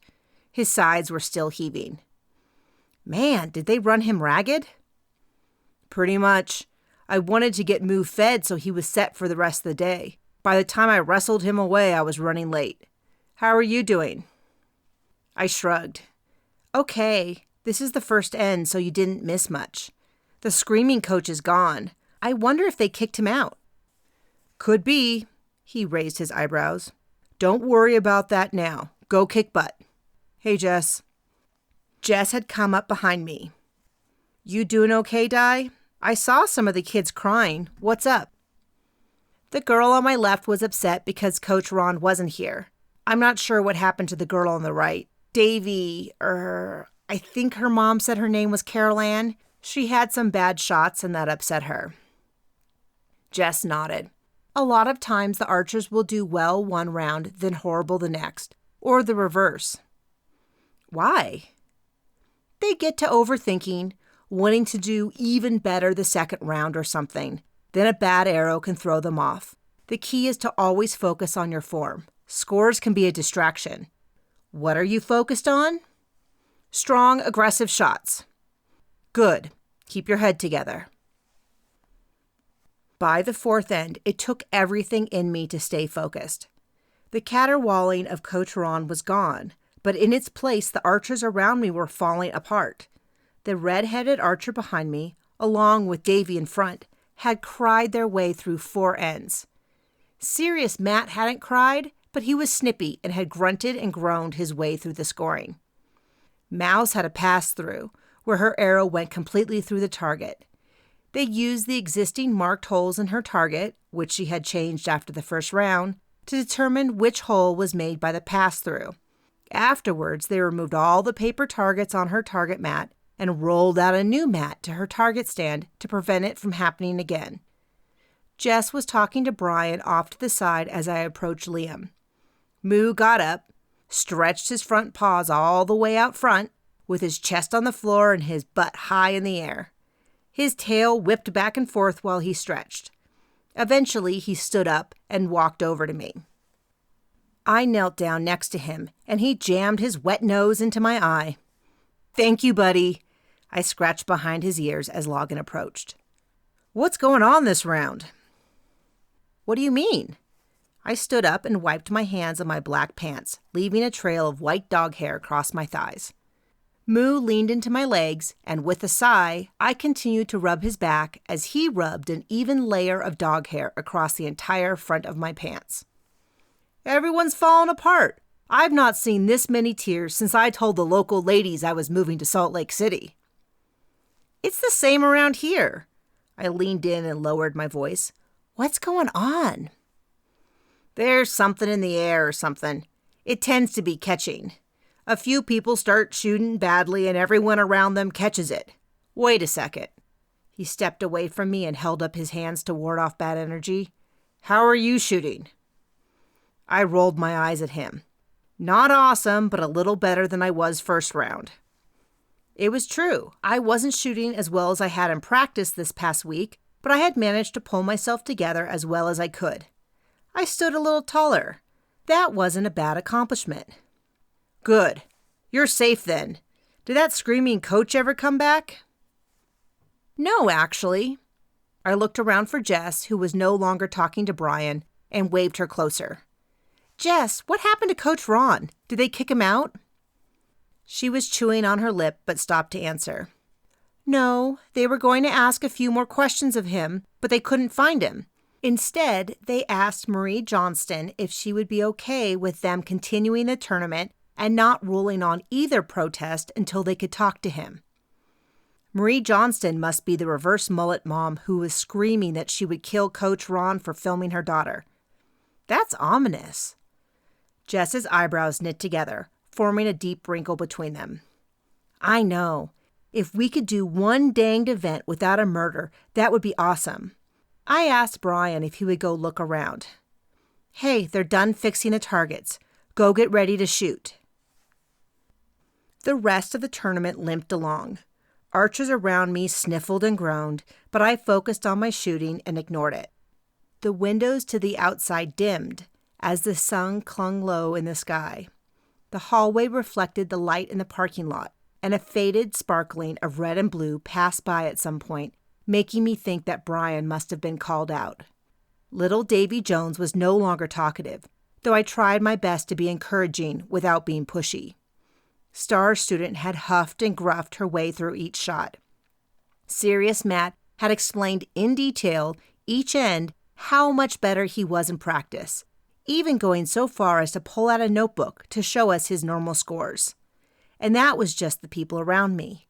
If I had a point for every slammed bow, teardrop, or "I think something's broken on my bow" uttered, I would have easily cleaned the 300-point round we shot. As we approached the target to score the last end, the DOS's voice crackled to life overhead, explaining what was required of us. Make sure that the boxes on the bottom left are completely filled, and they must match what is in the electronic handheld.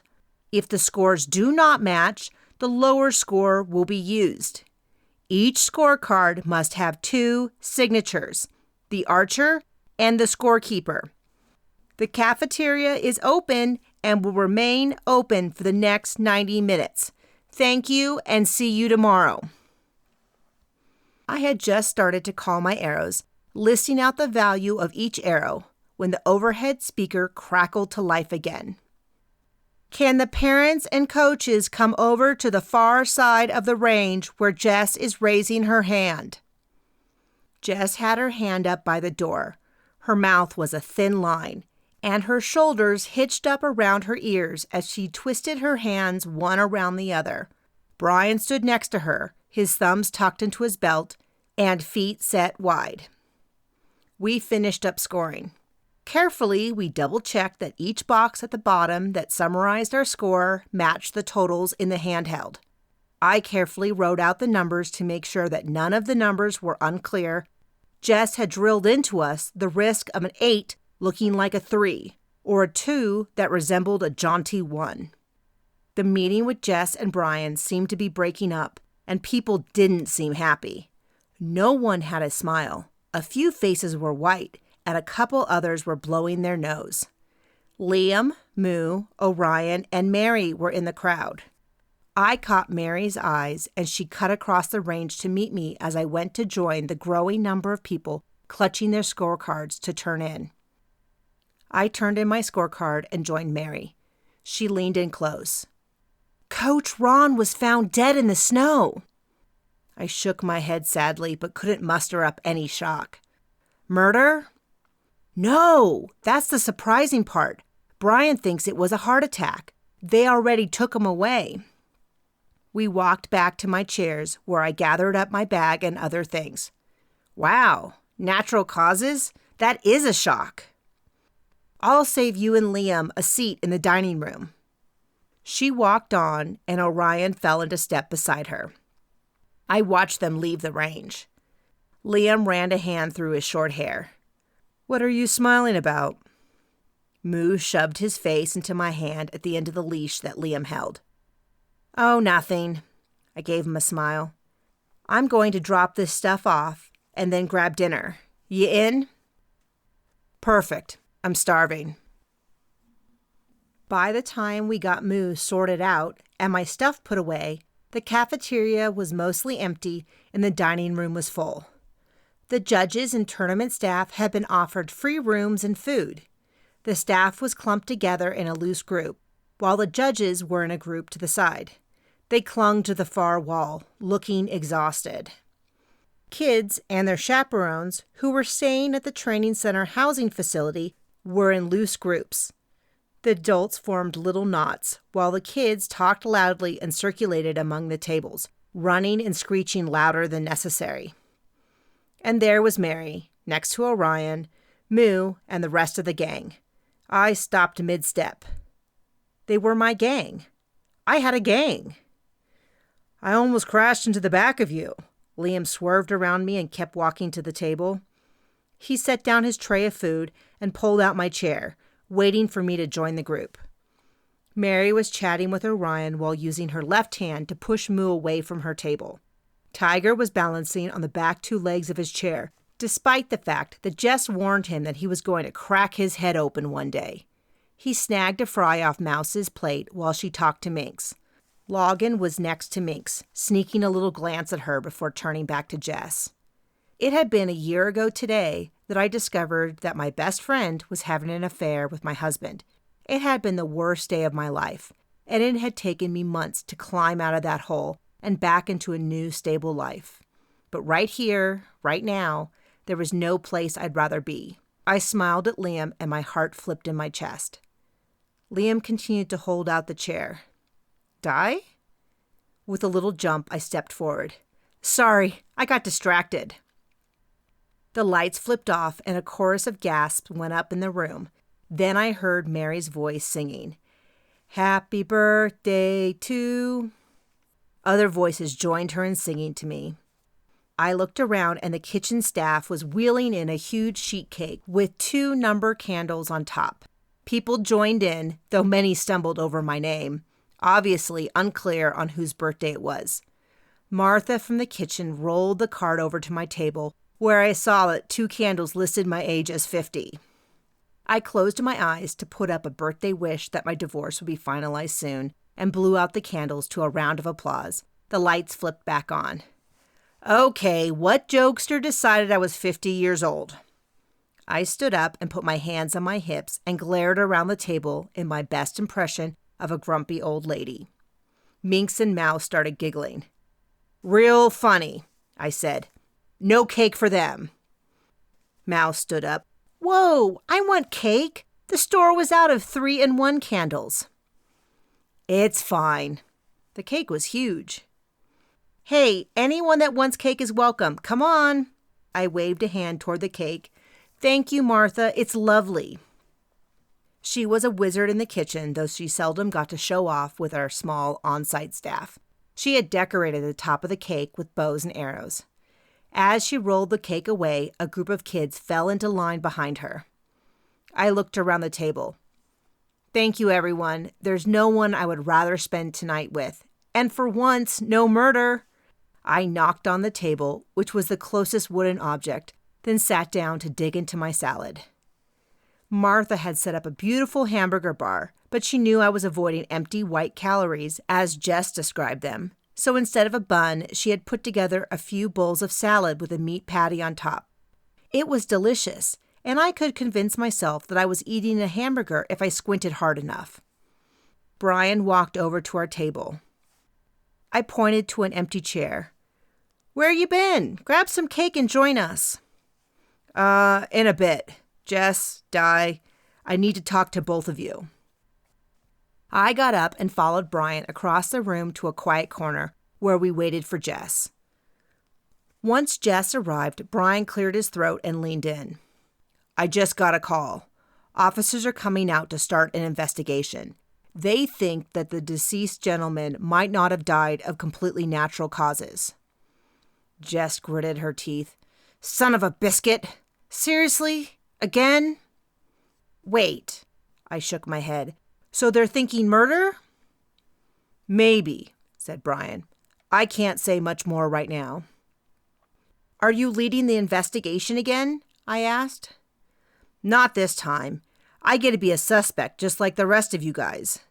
Di, when they arrive, I need you to let them in to see the video surveillance in your office. The officer coming helped review the footage in December. You'll get them logged in, then you'll leave. Understand? I smirked at him. Are you saying that I have to keep my Miss Marple act under wraps? Please don't embarrass me, Di. Would I do that? I looked back longingly at my meat getting cold on the table. The meat had a dull film of congealed grease on the surface, and the lettuce was limp and soggy. It looked significantly less appetizing now. Can I get back to my meal? Yes, but don't tell anyone yet. I'll come get you in a bit. I went back to the table and head swiveled around. I pulled out my chair and sat. He wanted to wish me happy birthday and for me to save him a bit of cake, then had a coaching question for Jess. Jess sat down on her end of the table. Yeppers, old Coach Jess to the rescue. Can someone please pass me the salt? Within the hour, I had let the officers into my office to look over the security footage, which did not cover the housing units, but did give enough of a view to see who walked through the parking lot to the housing units out of sight of the camera. I had also debated long and hard and ended up getting a small but reasonable slice of cake. Instead of wolfing it down, I was carefully taking small bites and trying to enjoy it one mouthful at a time. The light cake was like heaven in my mouth, while the sugar and vanilla frosting sent my heart soaring. The kids staying in the center wandered over slowly, like deer from the thicket. They edged closer until they could work up the courage to ask their millions of questions. I sat quietly next to Liam, scraping my fork across the bare plate, hoping to catch one more molecule of frosting that I had previously missed. I wasn't surprised that the kids left me alone. My reputation couldn't compete with the coolness of summer game athletes like Tiger and Minx, Mary, who held some youth records, or the rest of the table who had important jobs and accomplishments. The parents and judges had also joined the kids to glean some wisdom or ask questions. I focused on Moo, scratching him all over to make up for a day of neglect. Brian had taken Jess out of the room not too long ago, and I checked the large clock on the wall, waiting for her return. The tournament staff had already left to go use one of our conference rooms to prepare for tomorrow. Soon people would want to go to bed. The police needed to hurry up. As if on cue, Brian came into the room with two officers I had met earlier in my office. Jess trailed behind them, dragging one foot after the other as though she was going to the guillotine. The first officer stepped forward while holding a scrap of paper. Can Bill and Sam Morgan, Patricia Pedersen, Marie and Sally Johnston, David and Bob Rubin, Becky and Bertha Straits, Carol Ann and Megan Jones, Sabrina Gomez, and lastly, Roger Billett, come with us, please? We need to speak with you. As people stepped forward, I silently substituted the names that I had been calling them. Buckle Boy and Spotting Dad, Pants, a girl with a side pony and her mother, reverse mullet, a boy in a visor and his dad who had been the ones kicked out of Coach Ron's program, the star student with red hair and her mother, Davy Jones and her mother from my target, Mouse, and lastly, the judge who had gotten into numerous disagreements with Coach Ron. The officer continued, "We will need to speak to the rest of you later. Please do not leave the training center without letting an officer know." Chapter 5. Walking back to our apartment, as we called it for lack of a better term, I clung to Liam's arm. In theory, it was to prevent me from slipping on non-existent ice. When we got to the door, Liam hesitated when I went in. We hadn't clearly established the plan, and perhaps he didn't want to assume. I held the door open. "I'm going to grab a quick shower, then hang out until Mary makes me go to sleep." Mary stuck her head out of her bedroom. "We have a very strict curfew." She closed the door behind her. Liam smiled. "She's a real taskmaster, eh?" "She's awesome. She keeps me in line. She told me that I could stay up a little bit later since I don't shoot until the afternoon." Mary's shower turned on. The faint noise could be heard in the center room we shared. "I won't be long, maybe 30 minutes?" "I'll go pack up a few things I need in Salt Lake and be back." He wrapped me in a hug. Moo wedged his nose, then his whole body between us. "You did great today." By the time I had showered, changed into some comfortable clothes, and hand-washed my stinky jersey so they could drip dry for tomorrow, I could hear voices outside my bedroom. Mary and I each had our own bedroom, an attached but small bathroom, in addition to the shared middle room with some chairs, television, and a small kitchenette. The units rented out to visitors, and for on-site athletes, would have bunk beds for each bedroom. I ran a brush through my hair, and for the millionth time noticed that my hair was longer than I'd ever had it, then opened the door. Leaning on the doorframe, I observed for a minute. Orion, Logan, Liam, and Moo were squished onto our couch.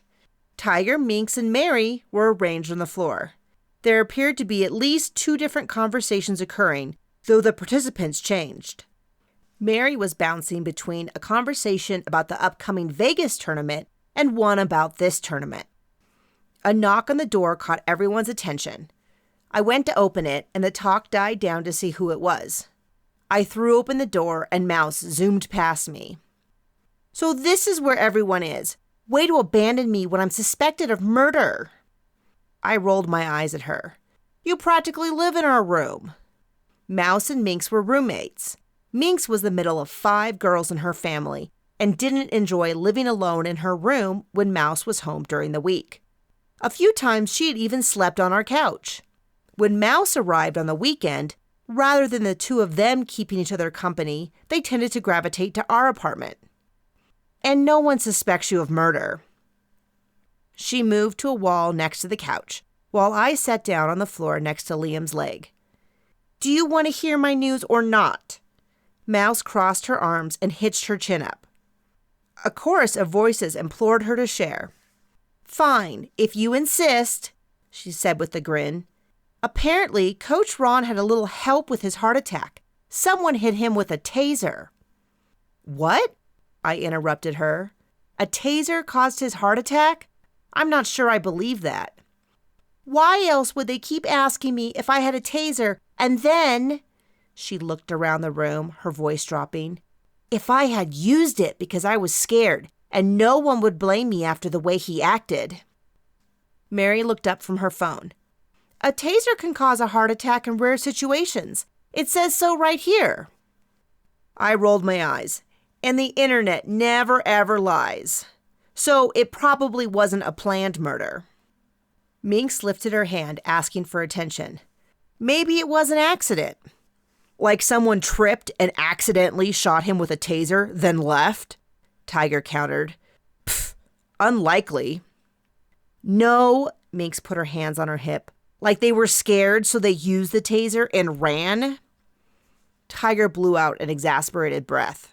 "Then why didn't they tell someone that they were attacked, eh?" Everyone started talking at once, proposing and shooting down theories. There was a lot to consider.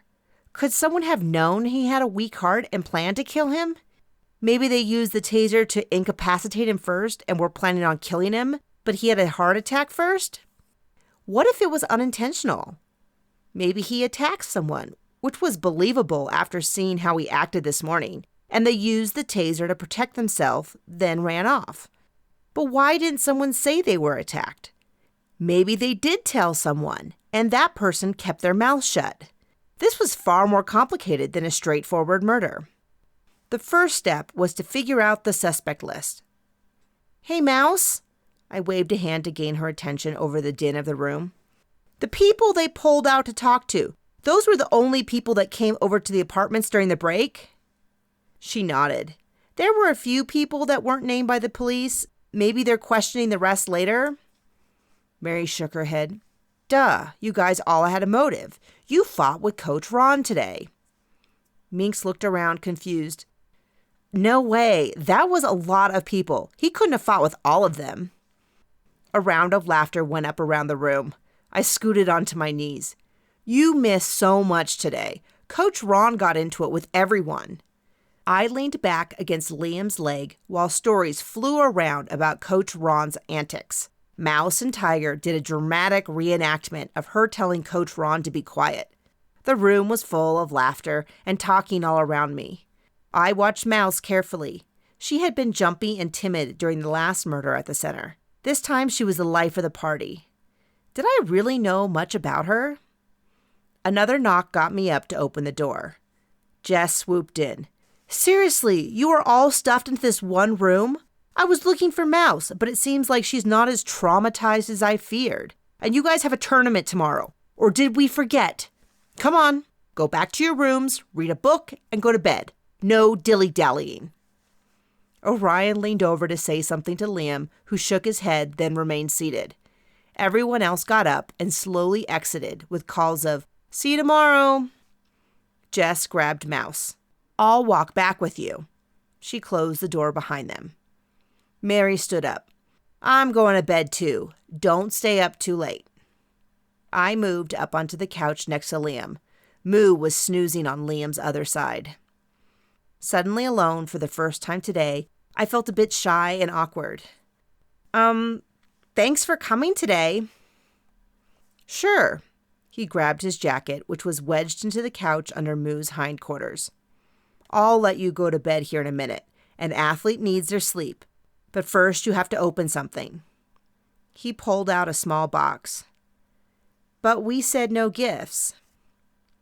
He handed it to me. It's not from me, it's from Moo. Have you tried to tell Moo no? Doesn't work. I held the small hinged box. Carefully, I cracked it open and caught my breath. It was a delicate gold necklace with a charm hanging from it. I tipped my head slightly before gasping in recognition. It's a finger tab. It's my finger tab. I held it up to my eyes. It was a perfect gold replica of the finger tab I stubbornly refused to replace. Even the gentle curves of the spacer I had modified to fit between my index and middle finger were there. This is exactly like mine. I looked up and met his eyes. He smiled and lifted the necklace out of the box. Jess took pictures of it, and I gave them to the artist. Here, let me put it on you. I know that you don't want to replace your original tab, so I thought this was a way it would always be with you. Aw, that's... I was at a loss for words. Liam undid the clasp on the necklace. I lifted my hair and craned my neck to the side so he could see to latch it. One of his hands rested behind my neck after he put on the necklace. I hope you like it. I love it. I stared into his eyes, butterflies dancing in my stomach and my neck tingling where his hand rested. I lifted my chin slightly in an invitation. As he leaned in closer, I closed my eyes, my whole body eagerly waiting. Suddenly, a burst of light broke behind my left eye and a crash rocked my head. Ugh! Dazed, I opened my right eye while I clutched my left.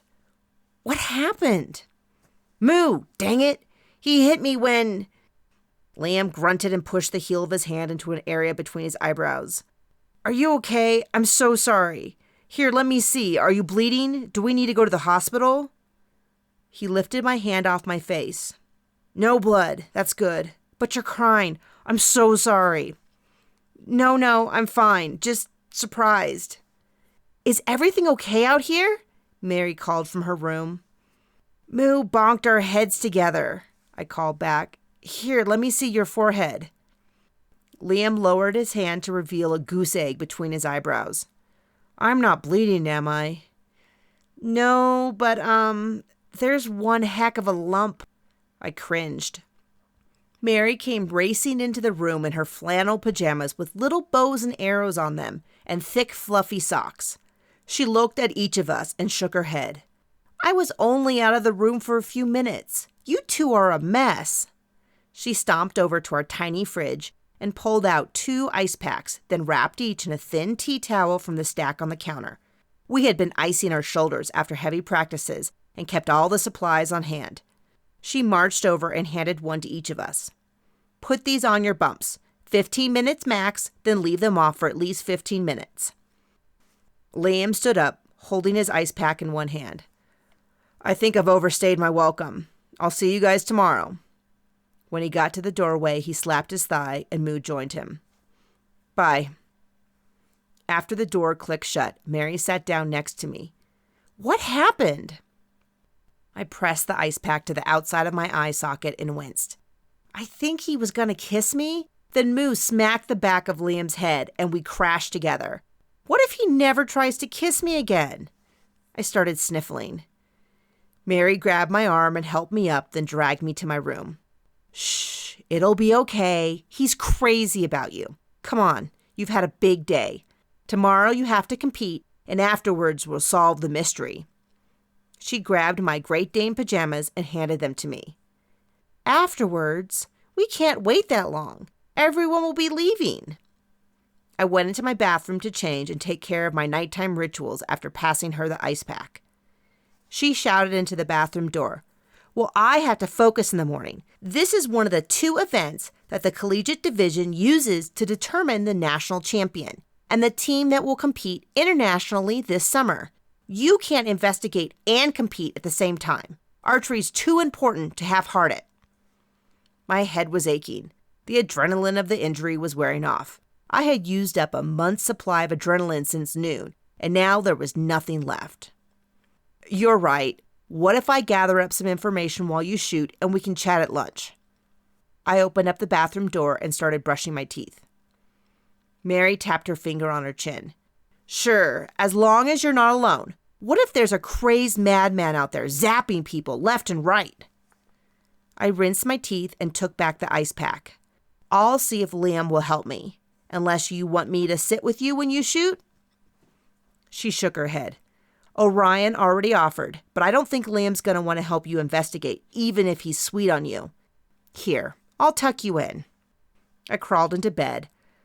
I'm not even sure how to approach people. I stifled a yawn. Normally I read a little before bed, but I could already feel the shroud of sleep sneaking up on me. Could you turn off the light? I think I will try to fall asleep right now.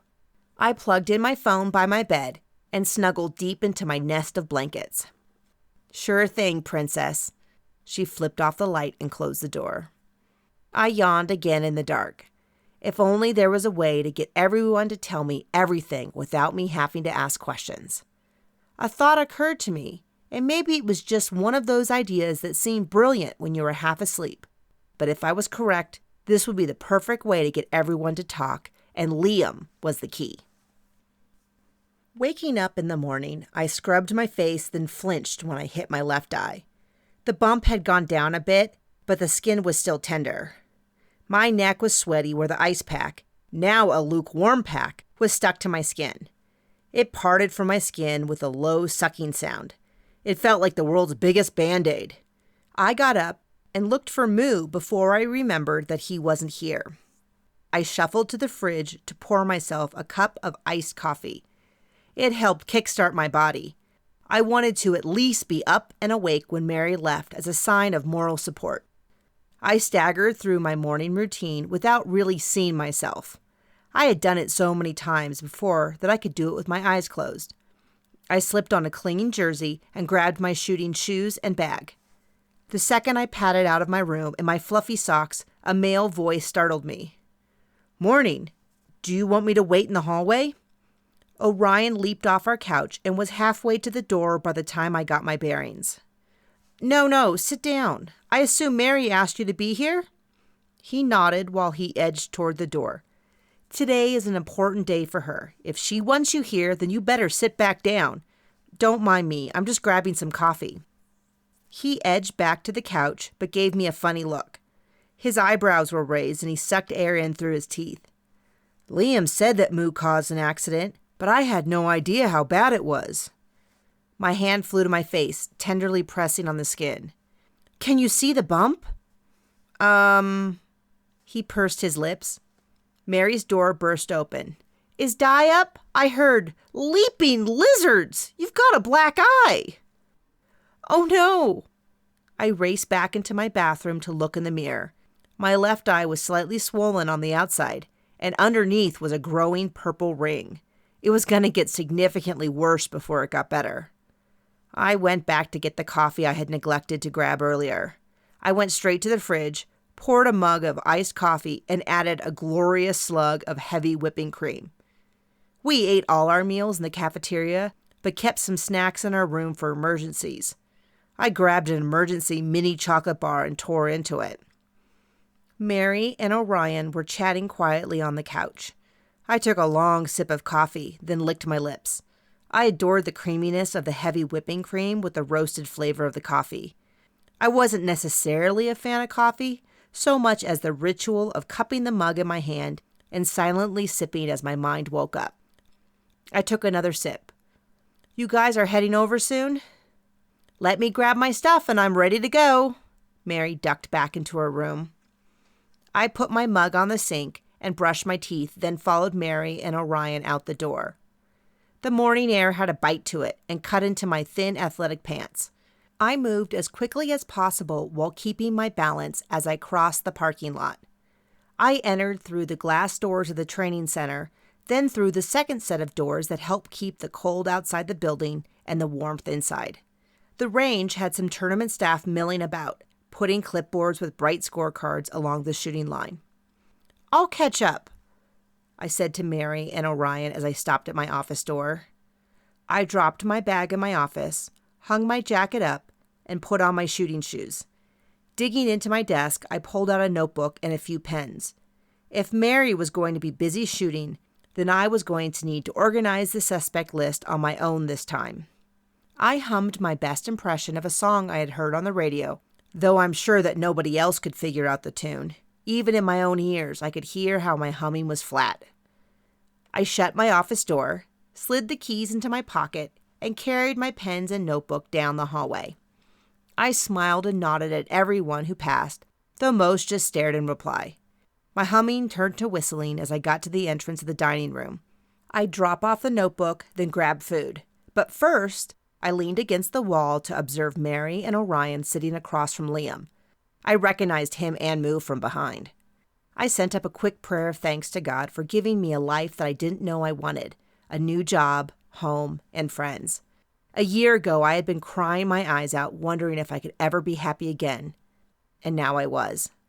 With a skip, I bounded up to the table and dropped the notebook and pens on the empty seat next to Liam. I was ready to say good morning when he turned to me and I caught a glimpse of his eyes. "Oh no, are you okay?" Moo got up, his tail wagging, and came over to say good morning to me. In the space underneath Liam's eyes, near his nose, were dark purple smears. "I'm fine except the black eyes, but it looks like you're getting one too." Jess approached the table, then stopped. "What happened?" Liam was putting my necklace on me, and Moo smacked him in the back of the head. We crashed into each other. "Let me see the necklace." She dropped her things across the table from me and raced around to pick up the necklace. "It came out perfectly. Want me to grab you a plate of eggs?" I leaned over the table so Mary could see the necklace and called over my shoulder to Jess as she left. "Yes, please, and some fruit and yogurt." We ate together most days and often grabbed food for each other. We would discuss what work we had for the day and plan out when was best to meet. Tiger and Minx's main priority was training, while I had a full-time job to juggle around. Part of Jess's job was to coach, but she had other obligations as well. Throw into the mix the fact that Mary worked part-time at the center and was taking a full load at the college in order to be eligible to compete as a collegiate athlete, and we had a daily struggle to figure out who was training when and with whom. I pulled out the chair and sat down. Mary and Orion stared at me, waiting. "What's going on? Why are you guys looking at me like that?" Mary smiled. "I was just waiting to hear you tell Liam your idea." Liam looked at me with eyebrows raised. "Oh? What idea?" I scrunched up my lips to glare at Mary, though I doubt I looked very menacing considering her giggles. Taking a deep breath, I turned to Liam to plead my case in hushed tones that wouldn't carry in the dining room. "It's about Coach Ron. You know how Mary and I usually investigate?" He nodded and stabbed at his waffles swimming in butter and syrup. My stomach grumbled at the maple and fresh waffle scent hitting my nose. Why couldn't athletes be powered by sugar and carbs? "Well, Mary and I obviously can't do that this time because she has to shoot, so I don't want to do my Miss Marple act alone." He nodded along for a few seconds, then looked around, perhaps realizing that I had left my request in there. "Me? You want me to help? How?" "See, I have this perfect plan. We need an excuse to talk to everyone and ask them about Coach Ron, the YAP programs in the area, and the tournament without them realizing what's going on. Then I had the best idea. You could offer to give them free feedback on their sponsorship pitch." Liam started coughing while Orion laughed loudly. Moo stood up and licked at Liam's face while he tried to catch his breath. Orion snorted. "That's your investigation technique? Good luck. I bet Liam hates everything about that idea." Liam caught his breath, mopped the dog spit off his face, then grabbed his water to chug. I pushed a strand of hair behind my ear. "I know that Liam hates talking to, well, everyone. So I thought I could conduct the interviews, and he could just point afterward to some areas to improve. And we will make it clear up front that there is no sponsorships available from Westmount or any of the companies it owns, that Liam won't ever be doing interviews. But still, it would be a great chance for the kids to get feedback and for me to nose around. Orion tapped a finger on his mouth. Good point. Very clever. Just glad it's not me. He put his napkin down on his plate as Mary got up to go. I grabbed and squeezed Mary's arm as she passed by. Good luck, Mary. I'll stop by to check on you. She gathered up a few things and grabbed her empty tray. No worries, just get all the clues. Liam avoided my eyes. Di, I want to help, but I'm not sure if this is... Jess bustled around the table, precariously balancing too much on her plate. Here! She placed a big glass of water and a small tumbler of orange juice in front of me, then handed me a plate of eggs with some fruit and yogurt on the side. Normally, I would have avoided having my yogurt touch my eggs, but since she had saved me the trouble of getting the food myself, I wouldn't complain. Why didn't you tell me that you both hit your heads? I would have come over and checked you out. I took a drink of the cool water. 'Cause it wasn't that bad and I just wanted to go to bed. Besides, you had a lot on your plate last night. How late were the police here? She groaned and dropped her still clean fork onto the plate without taking a bite. Forever? I don't know why I bother to plan nice events. I should just start advertising everything with, and there'll be a murder at the end. Come to a coaching course, stay for the murder. Come to a brand summit, enjoy being a murder suspect. Come shoot a tournament. Hope you don't die. Her voice rose steadily, and I tried to make calming noises. No one blames you. These things can happen anywhere. She leaned over her plate of eggs. It could happen anywhere? Are you kidding me? Where else could this happen? Cabot Cove? Nice reference, Jessica Fletcher. But seriously, I'm really freaking out. The parents aren't happy. Archers aren't happy. I've been pitching them on a coaching weekend here at the center, and they seem less than enthused. Why do people keep dying and ruining my business plan? Liam let out a big sigh. I've 2 things to cheer you up. 1, the national team manager from Bordistan emailed me back and agreed with my suggestion to visit the center while in America. They're coming for a tournament in Vegas in a few weeks, then staying until the tournament in Arizona. They were going to train in Arizona, but I convinced them that here, with the on-site housing and food and the 70-meter indoor range, was a much better option for their team. I'll forward over the email. That'd be great. The whole team? Her energy level picked up a little, and her shoulders were less slumped. Yes, the whole team, though there seemed to be some confusion about whether the females would come. But then I insisted. Her eyes cut over to me briefly. Ivana will be there? I assume so. Liam gave no further information. That'll be nice. The camera room will be done with the slow motion cameras. What about the second thing? Liam blew out a long sigh, then braced himself to say something he clearly didn't want to say. Di had an idea of a way to make it up to the kids that were questioned by the police yesterday. A little something unique we could offer them to make up for the inconvenience. He stopped talking and waited. And? Jess leaned forward, waiting for him to continue. Minx and Logan flopped down in Orion and Mary's empty chairs, sliding trays with dirty plates onto the table. Liam scrubbed his face. We could offer up mock sponsorship interviews for the kids, give them feedback on how to improve their chances of eventually getting a sponsorship. Jess's eyebrows shot up. Seriously? That'd be awesome. But I thought you didn't do sponsorship interviews. He leaned back in his chair, scratching behind Moo's ears. Mock interviews. Make sure that everyone understands that we won't be giving out any sponsorships. We're just giving feedback for the future. And I won't be conducting the interviews. Di will. I'll just provide the feedback. I sat up in my chair. But you'll tell me how to conduct the interviews, right?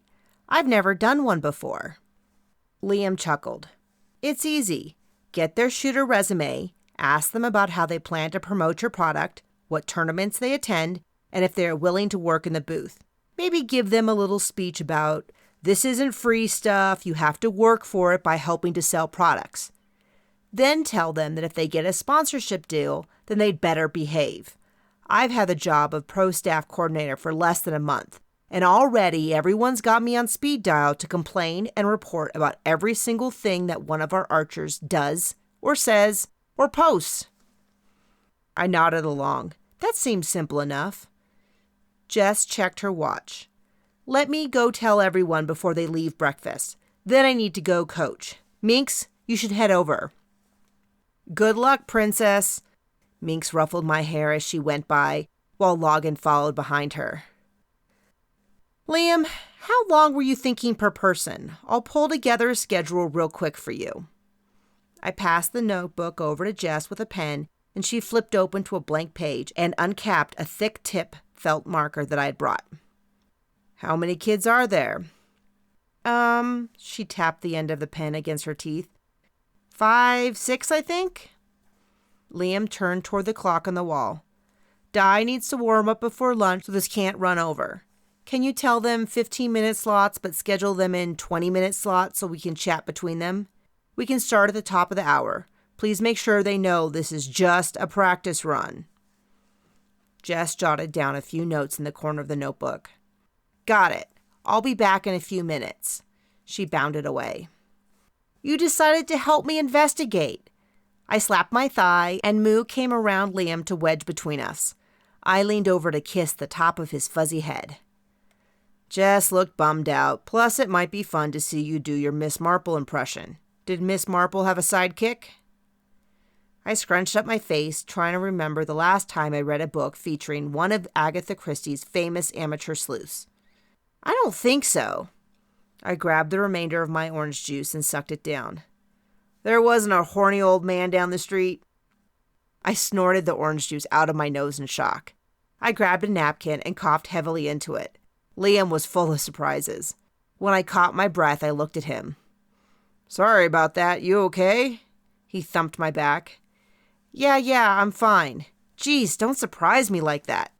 I cleared my throat again and took a sip of water. He had an innocent expression on his face. Just asking about Miss Marple. I studied his face, then he gave me a wicked smile that made my stomach flip. I reached up and felt the necklace he had given me, running my fingers over the pendant that proved he was paying close attention to what I cared about. If you are looking for that kind of thing, then we could check out Miss Fisher. I dropped the name of a racier detective show I had recently discovered. Sounds interesting. The purple smudges had grown into 2 black eyes, but still he was the handsomest man I had ever known. Across the dining room, the volume levels were steadily rising. Kids and parents looked excited, and they were casting glances in our direction. My elation at flirting with Liam turned to wet panic at the fact that I was supposed to conduct the mock interviews. What do I say to these kids? When Orion got you the paperwork for the Westmount sponsorship, didn't he go over expectations? A little bit. We'll be promoting the brand through the blog I set up, plus professional conduct at tournaments. I'm expected to be familiar with not only the products that I use, but other products so I can answer questions. I'm expected to help out at the product booths if they need me to at tournaments, plus anything else they need. Orion mentioned in passing that the expectations for me would be different since I work here, and I'm not a pro or high-level shooter like most of their contracts. Liam nodded along. You have the general idea. Sponsorship deals aren't about giving away free stuff.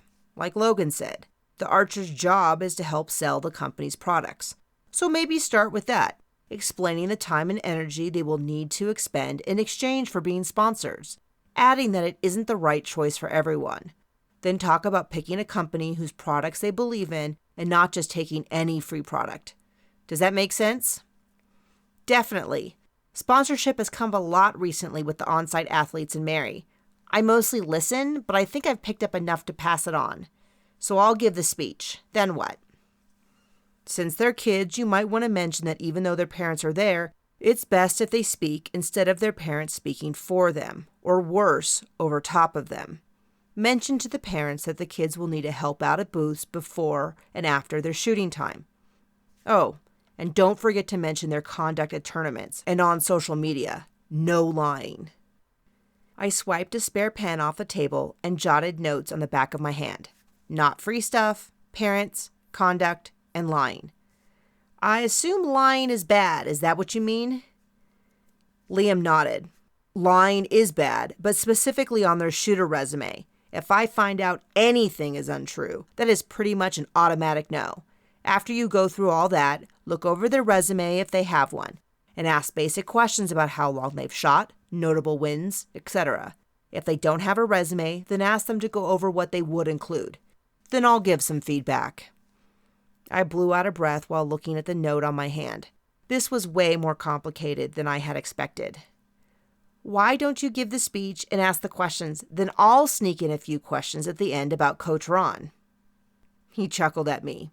Nope, you're the one that's going to do all the talking, because this was your idea and I don't like talking. I think you're making up excuses. You've never been quiet around me. He smiled at me. You're different. Jess marched over to our table, having picked up Mouse somewhere along the way.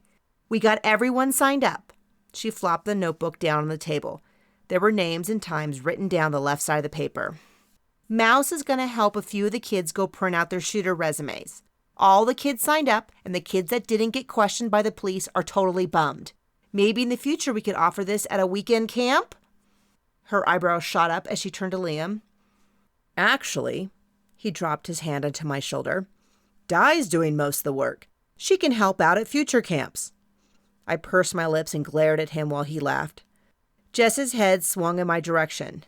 That's great. Look at you getting all this free training. Westman will steal you away from us in no time to work at Salt Lake. I've got a jet before the tournament starts. Thanks so much for doing this. I think this might be enough to save the day. She walked away with a bounce in her step. Liam shook his head. I'm guessing she doesn't know that you're using this as a cover to investigate? What she doesn't know won't hurt her. Let's drop off the plates and get settled into a place where I can see the clock.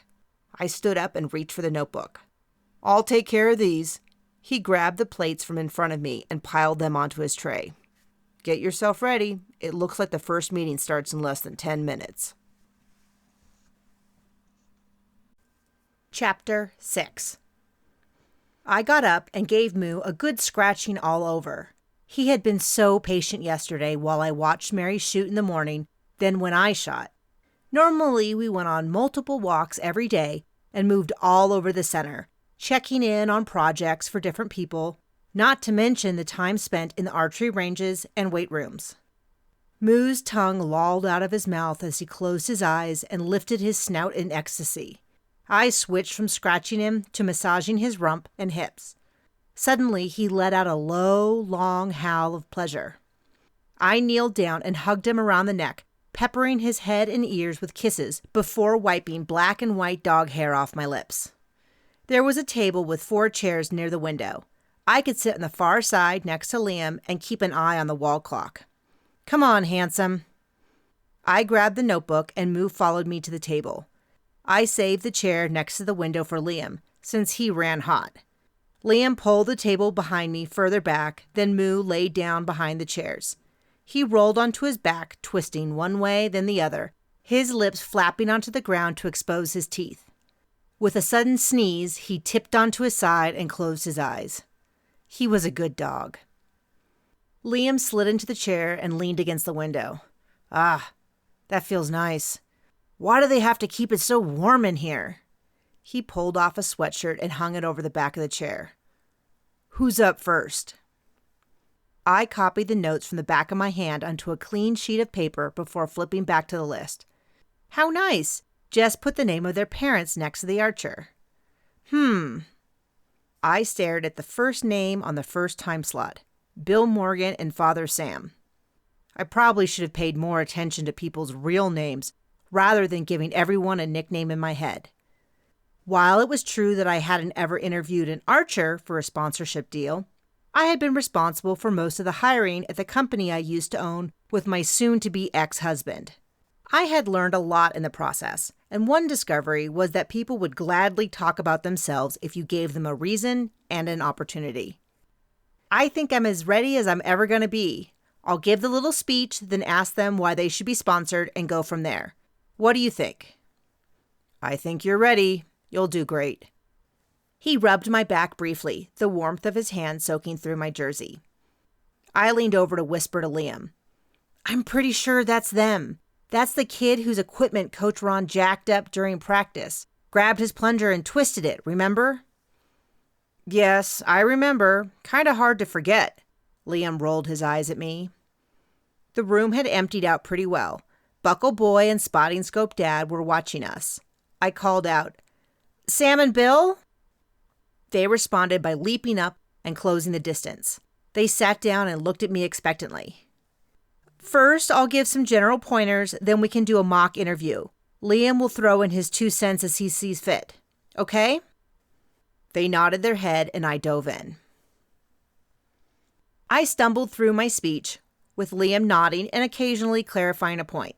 Luckily, when I asked Buckle why he should be sponsored, he carried the conversation all the way through to the end of our 15 minutes. Liam followed up with a couple of suggestions of how Buckle could fill out his resume. How did the tournament go yesterday? You had a pretty rough start, I blurted out when I couldn't think of a smooth transition into the topic. Buckle sighed dramatically. My first round yesterday was awesome. My bow was shooting really well. I think it was set up better than any time ever. But my second round wasn't so great. I'm sorry to hear that. Yeah, it's okay. Buckle stared down at the table. His father groused in his chair. Too much going on in the day. The boy ran out of steam. I'm really proud of how well he did considering how the day started. Buckle looked at his dad and beamed. Was that whole situation, Coach Ron messing with equipment when fired, a common thing? The dad rocked back in his chair. Not at all. I've never heard of a coach doing anything like that. I was going to file a protest with a national organization, but I guess there's no point now. Buckle crossed his arms over his chest. I told you he was going to be mad. Yes, you did, but I couldn't have imagined he'd do something like that. I thought maybe he'd yell or something. Did he yell a lot? I looked between father and son, waiting to see who would answer. Buckle shrugged. I guess he'd say that we weren't focusing enough or goofing off, but he didn't ever yell at me directly. He stuck to his teacher's pets. Like who? The girls mostly. Becky got most of his attention. Her dad owns a store that they shot at. The dad leaned in. That's part of the reason we left. Coach Ron pretty much ignored Bill. He placed a hand on his son's shoulder. He'd tell Bill to keep working on stuff, but never give him much feedback. We were paying too much money to get only general feedback like stand up straight or be aggressive. I could do that at home. How are the coaches here? I was caught off guard by his change in subject, but it made sense. Great. I work with Jess, who's totally amazing. Bruce is also very good. He's been coaching college programs for years. I believe both will be hosting weekend camps in spring, I think. We were running over the time slot, and a mother stood next to the window 4 tables away with a red-headed student who had stood next to me on the line, Coach Ron's star student. If there was anything else I needed to ask, I didn't have much time. Bet you were pretty mad at Coach Ron. The son shrugged. The dad adjusted his hat. Not anymore. It's bad luck to speak ill of the dead. He looked at his watch and jumped out of his seat. We've gone way over. Come on, Bill. Let's grab your stuff and get ready to warm up. Thank you for your time, Liam. We got a lot out of it. We shook hands and they left. The red-headed girl and her mother looked at me expectantly. I held up my index finger and mouthed, 1 second, and they settled back into their chairs. How did I do? I kept my voice low. Great. You covered all the topics, but you can tighten it up a bit. Like if you say no line on your resume, you probably don't need to go through all the ways they shouldn't lie. I giggled. Sorry about that. I'm a little nervous. What did you think of him? Okay, the kid's not really in a place to earn sponsorship from us yet. A sharpshooter situation would be best, where he represents a store and gets a small discount on equipment there. Maybe in a few years when he has some wins under his belt. Good to know. But I was asking if you think that he or his dad were angry or scared enough to taser Coach Ron. That's your job. Liam gave me a crooked smile. I smiled back, then looked at the paper. Becky and Bertha Straits. Becky's the daughter. She stood next to me yesterday. She's Coach Ron's star student, the one he was coaching every second of the tournament. If I was her, I would have done anything to get him to be quiet. I turned to the redheaded girl and her mother. We're ready for you. The redheaded girl politely held out her hand to me. I'm Becky, and this is my mother, Bertha. Up close, her eyes were horribly bloodshot. She sniffled and rubbed at her nose. How are you holding up? Becky's eyes filled up with tears, and one trickled down her cheek. Her mother put an arm around Becky's shoulder and passed her a tissue. We've been a wreck. Becky was pretty close to Coach Ron. He's been running his program out of our archery store for 2 years, and Becky was his first student, and his best. Becky sniffled and cried, I can't shoot without him. Her mother hugged her harder. It'll be fine. I know you're sad, but you can compete without him. He'd want you to. Becky started sobbing and muttering, No, you don't understand. I need him. I looked at Liam, confused as to how to continue. Excuse me, I need to go to the bathroom. Becky stood up, her chair flipping over backwards. I'm sorry. She started to reach for the chair, but turned and ran from the room instead. Her mom righted the chair. I'm sorry. She really wanted to talk to you, but I don't think she's ready. Was she really close to Coach Ron? Oh, yes. He started the yap at our store. My husband and I own an archery store. About 2 years ago, she's been courted by a few college coaches, but she decided to stay local to work with Coach Ron. Oh, I mean, that used to be the plan. Oh, dear. She dabbed at her eyes as tears welled up. I tried to think of a coach or teacher that I had had in high school that I liked so much I would have skipped the whole college experience to continue working with, but none came to mind. Perhaps Becky was just wired differently. He seemed very devoted to her. That was the nicest way I could describe his coaching style. He was. He paid attention to all his yap archers, but he always said that Becky was special.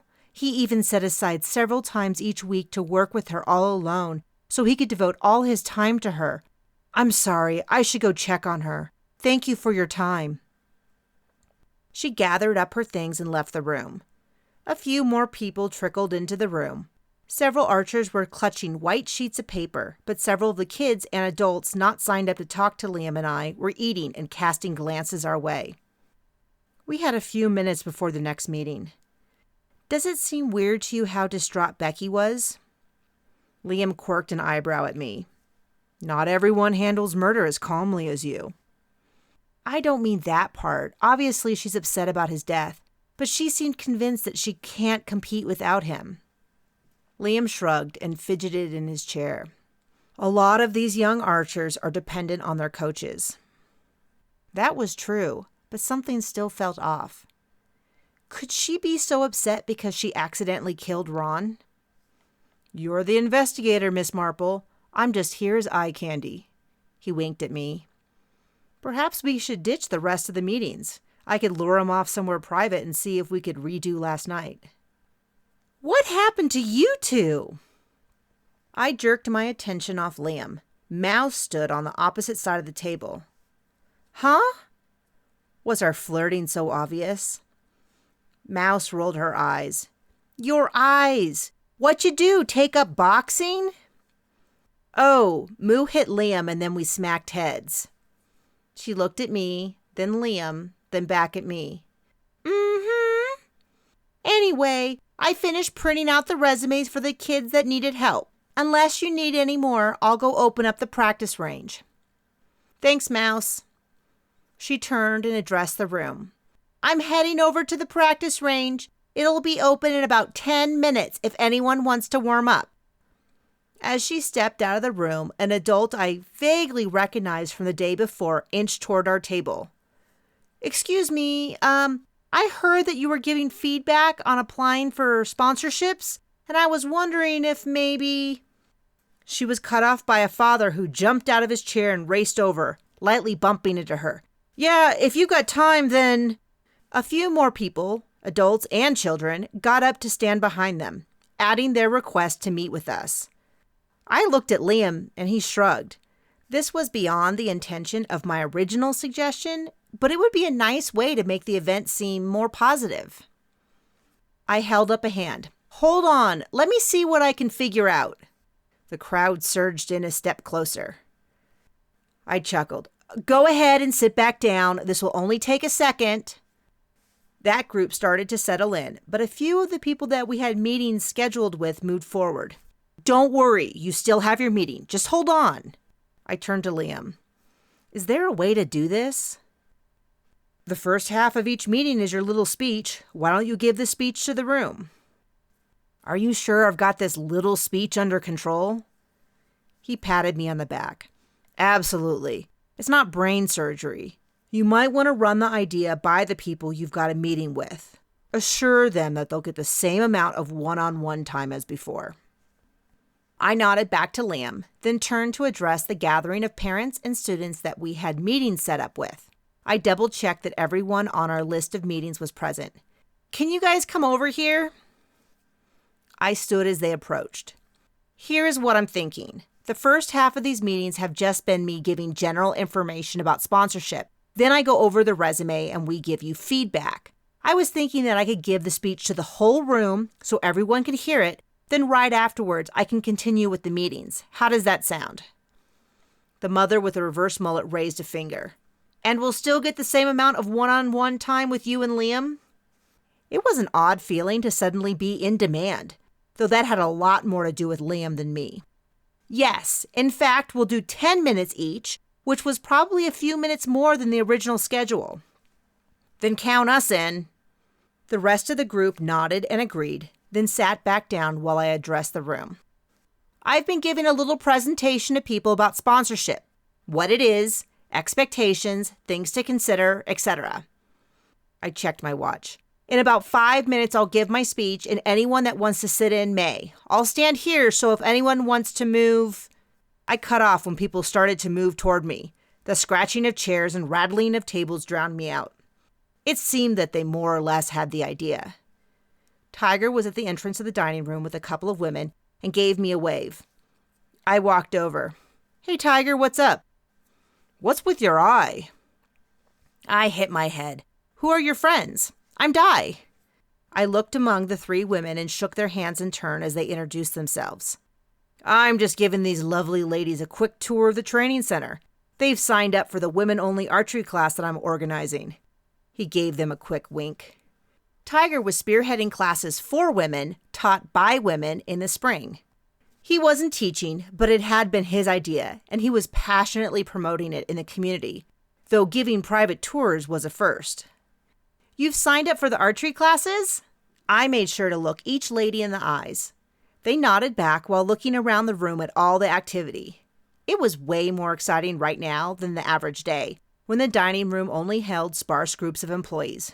You're going to have a great time. Enjoy your tour, and I'll see you in class. Tiger steered them out of the room, a hand on the lower back of two of the ladies. I shook my head. He was a flirt, but deep down a really sweet guy. I walked back to the table, shaking my hands at my side, hoping to flick off the little bits of tension that were building up. Speaking one-on-one to kids with Liam at my side was one thing, but presenting in front of a crowd was another. I had no fears, normally, of public speaking, but usually I stuck to topics I was an expert on, not a speech that I had slapped together. Liam had pulled a chair over to face the table, the remaining kids that we were meeting with at his side.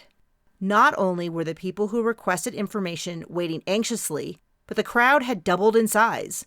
A few adults in jerseys sporting the name of a store in the state were lurking behind the chairs.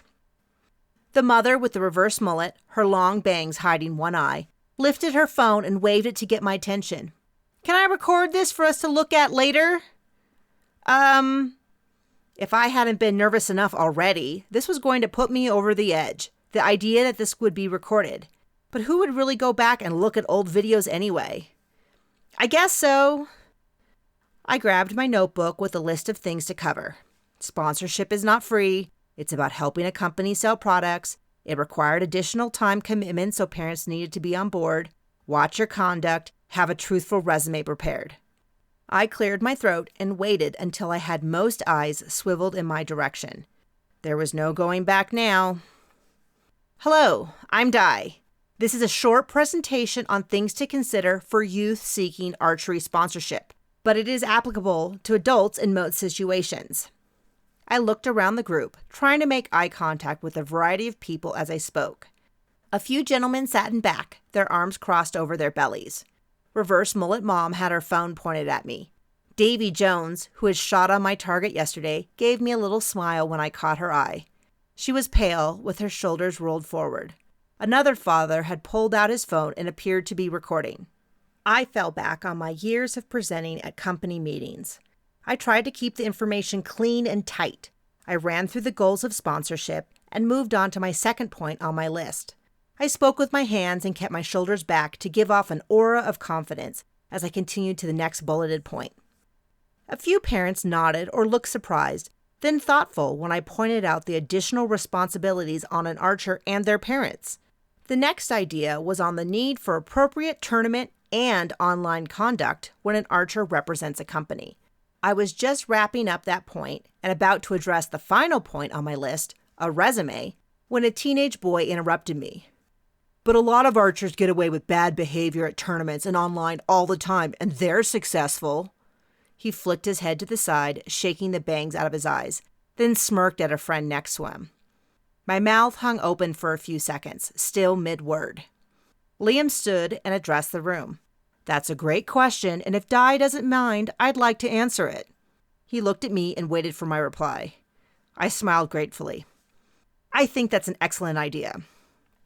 He turned to the boy, who looked a little less confident. You are right. There are professional archers that act up at tournaments, throw their bows, cuss out officials, post tirades online, or just act like all-around jerks. But don't assume they get away with it. Many contracts haven't been renewed for athletes that prove to be unreliable.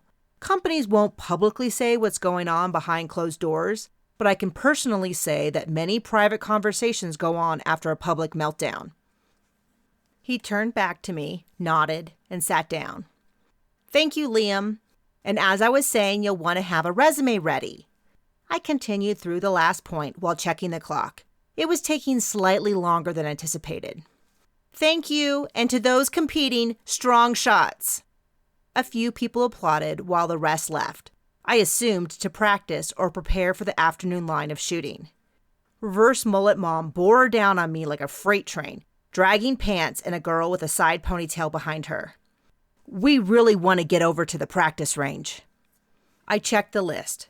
I had a meeting set with Patricia Pedersen, with chaperone Sally Johnston, followed by Marie Johnston and mother Sally Johnston. Let's get started right now then. I gestured to the table we had been using for earlier meetings. I sat down and waited for everyone to settle in. Liam dragged his chair back to the table while Reverse Mullet Mom found another chair. I reached across for the 2 resumes on the table. I'll start with Patricia. Or would you prefer Pants? Why do you deserve to be sponsored? I smiled at her. She gave her answer, and Liam pointed out areas that she could include or expand on. I nodded knowingly, hoping that I gave the appearance of competence. Once her time was up, I moved on to the next archer, the girl with the side ponytail. Marie, why do you deserve to be sponsored? As she gave her answer, I realized she was the same girl that Coach Ron had filmed the day prior, and her mother was the one who had threatened to kill him.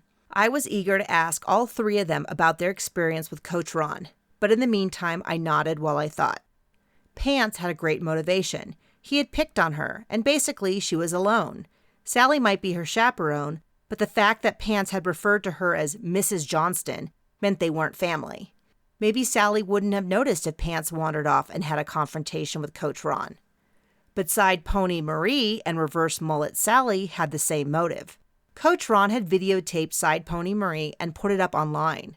Why had he done that? And Reverse Mullet Sally had threatened to kill him, plus she had called him a name. It wasn't just a general name like jerk, it had been an additional connotation. But what had it been? Cheater? No, it was something sleazy. Perv. She had called him a perv. Had she called him that because of the video? Or was it how she thought of him from before? Liam gave a final comment, then kicked me under the table.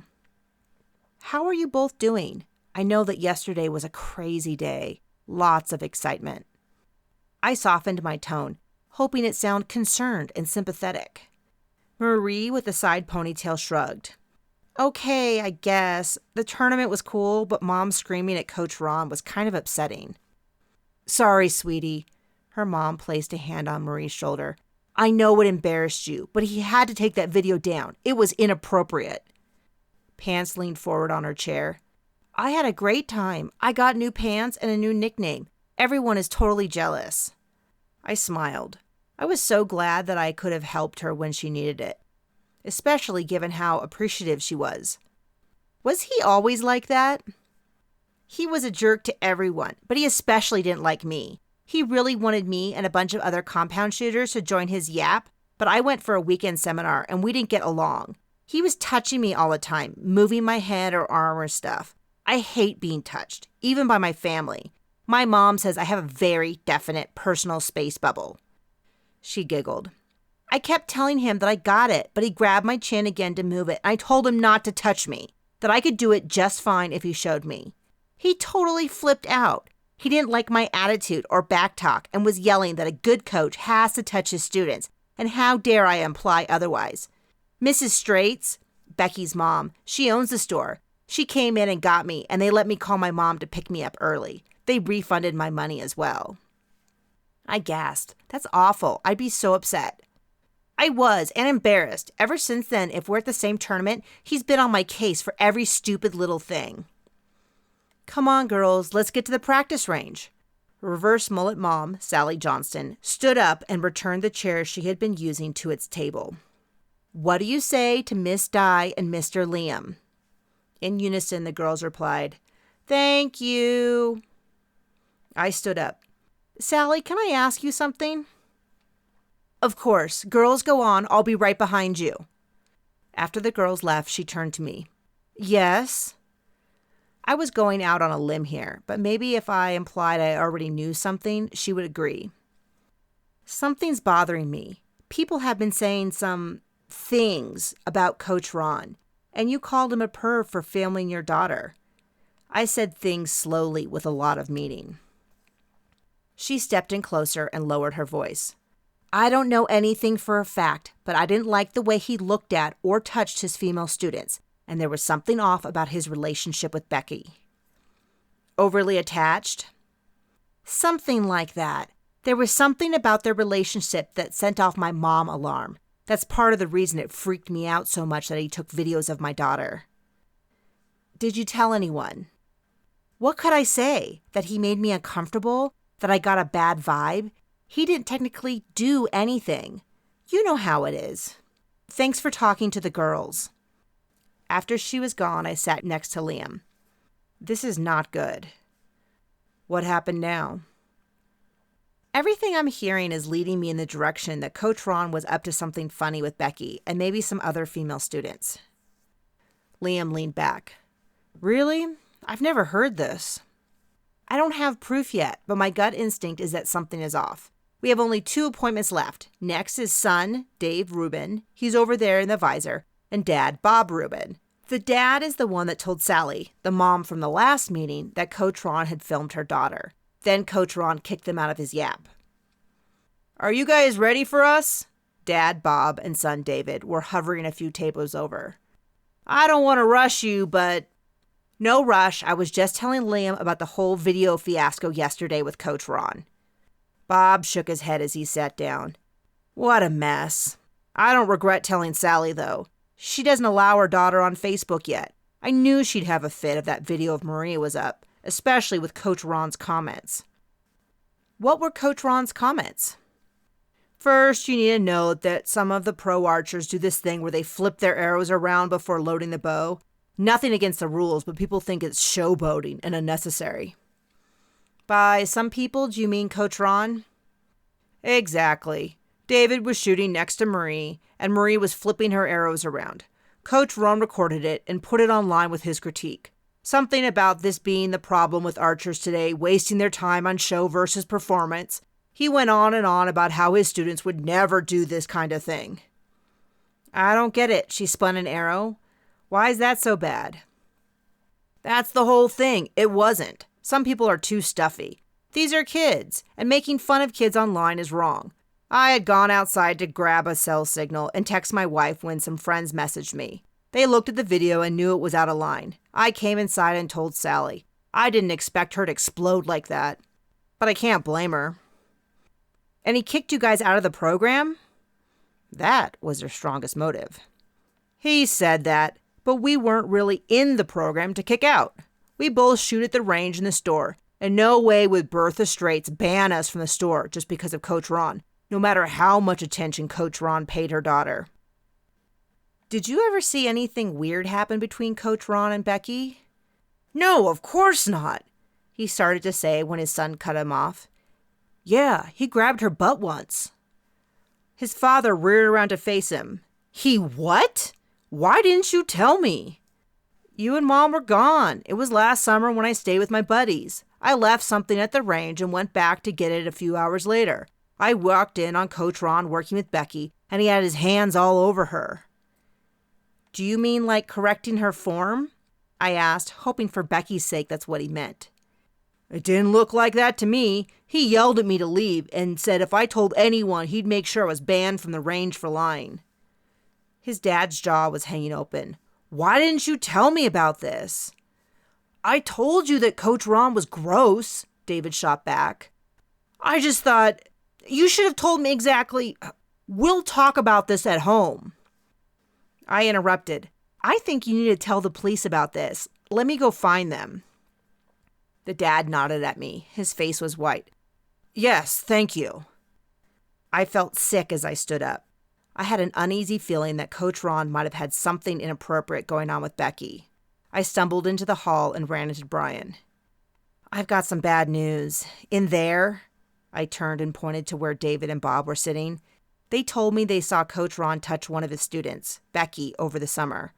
They're waiting to talk to the police about it. Becky and her mom are here too. He rubbed his hands across his face. Okay. The investigating officers are in the conference room over by Jess's office. I'll take them down there. I waved at David and Bob to join them. Then, after they left, I sat back down with Liam. I feel just sick. Liam put his hand on my back and rubbed it softly. It's better that it came out now. If Becky tasered him to protect herself, then I'm sure the police will take that into account. What? Davy Jones, the young girl from my target, was staring at me with large eyes and a white face. Oh, sweetie, you shouldn't have heard that. Don't worry about it. It doesn't have anything to do with you. But what if it did? Davy's mom had said that Davy used to attend Coach Ron's program until the new school year started. What's going on? Are you okay, Carol Ann? Davy Jones's mom took one look at Davy and sat her down, then looked at us, waiting for an explanation. I took a deep breath, trying to pick my words carefully. It appears that Coach Ron might have been inappropriate with a female student. Davy's mom, Megan, gasped and went white. Liam raced to her side and placed a hand under her elbow to steer her to a chair. Megan turned to Davy. Sweetie, did you know about this? Did he ever touch you? Davy's lower lip quivered and tears spilled down her cheeks. He never touched me, but he said he would hurt me if I told anyone what I saw. Her mother wrapped Davy in her arms and pushed her daughter's hair out of her tear-streaked face. I'd kill him first. Why didn't you tell me? When did this happen? What did you see? Davy was sobbing and hiding her face in her mother's sweatshirt. I didn't want to interrupt the moment, but Davy seemed to be unwilling or unable to talk more. Davy, did you see Coach Ron touch Becky? Did he threaten you too? Davy hiccuped as she looked up from her mother. Too?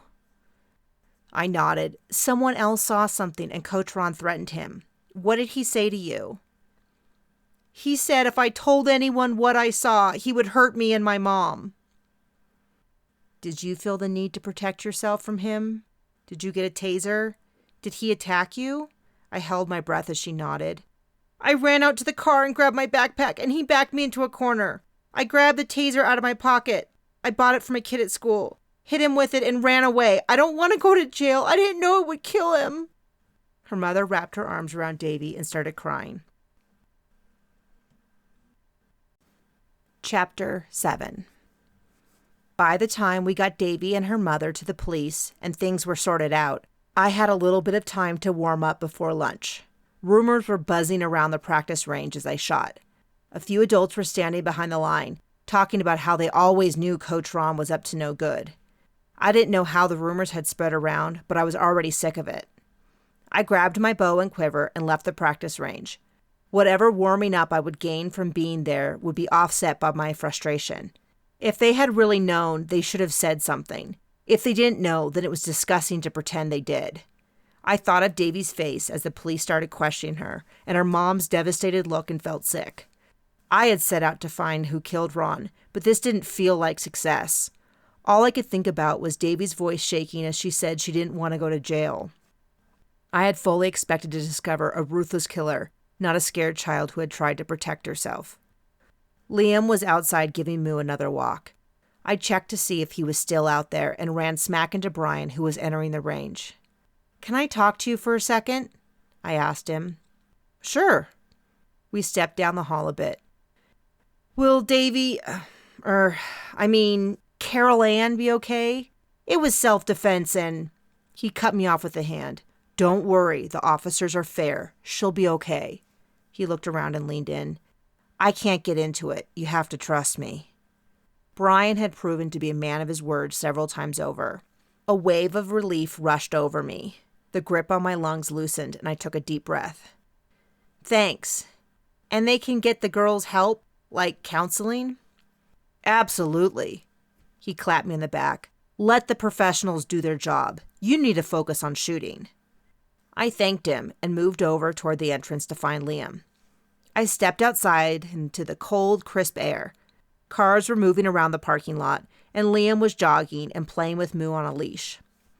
"Hey, Miss Marple." He jogged over to me and wrapped me in a big hug. "You did a great job solving the case." "I don't feel great." I squeezed him tightly and my frustrations drained away. He gave me another squeeze before letting go. "I know." Moo came up next to my hip and leaned into me. I placed my hand on his side, gently patting him. Orion and Mary opened the front door to the center. "Come on, you two. We have to go grab lunch quick."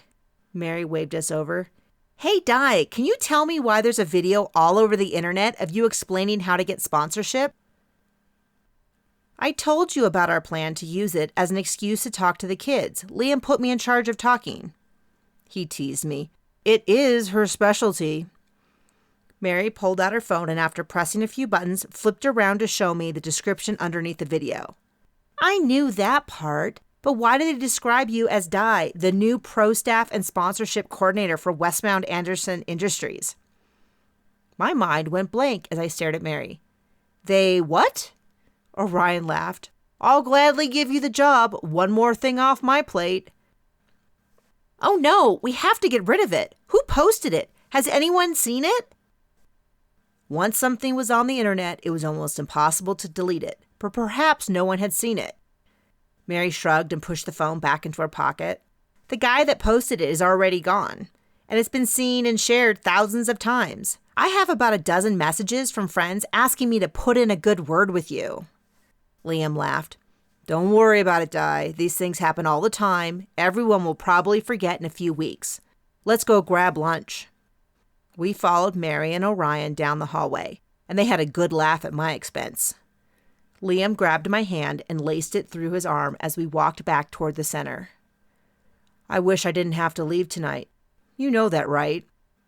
I bounced up against him and laid my head on his shoulder for a few steps. "Yes, but in a few weeks it's the tournament in Vegas, and you have that double date planned." "Exactly." He placed his hand over mine and squeezed. "Valentine's Day." The end. This has been Death Indoors, Target Practice Mysteries 4, written by Nikki Haverstock, narrated by the author. For more information about books by Nikki Haverstock, please go to nikkihaverstock.com.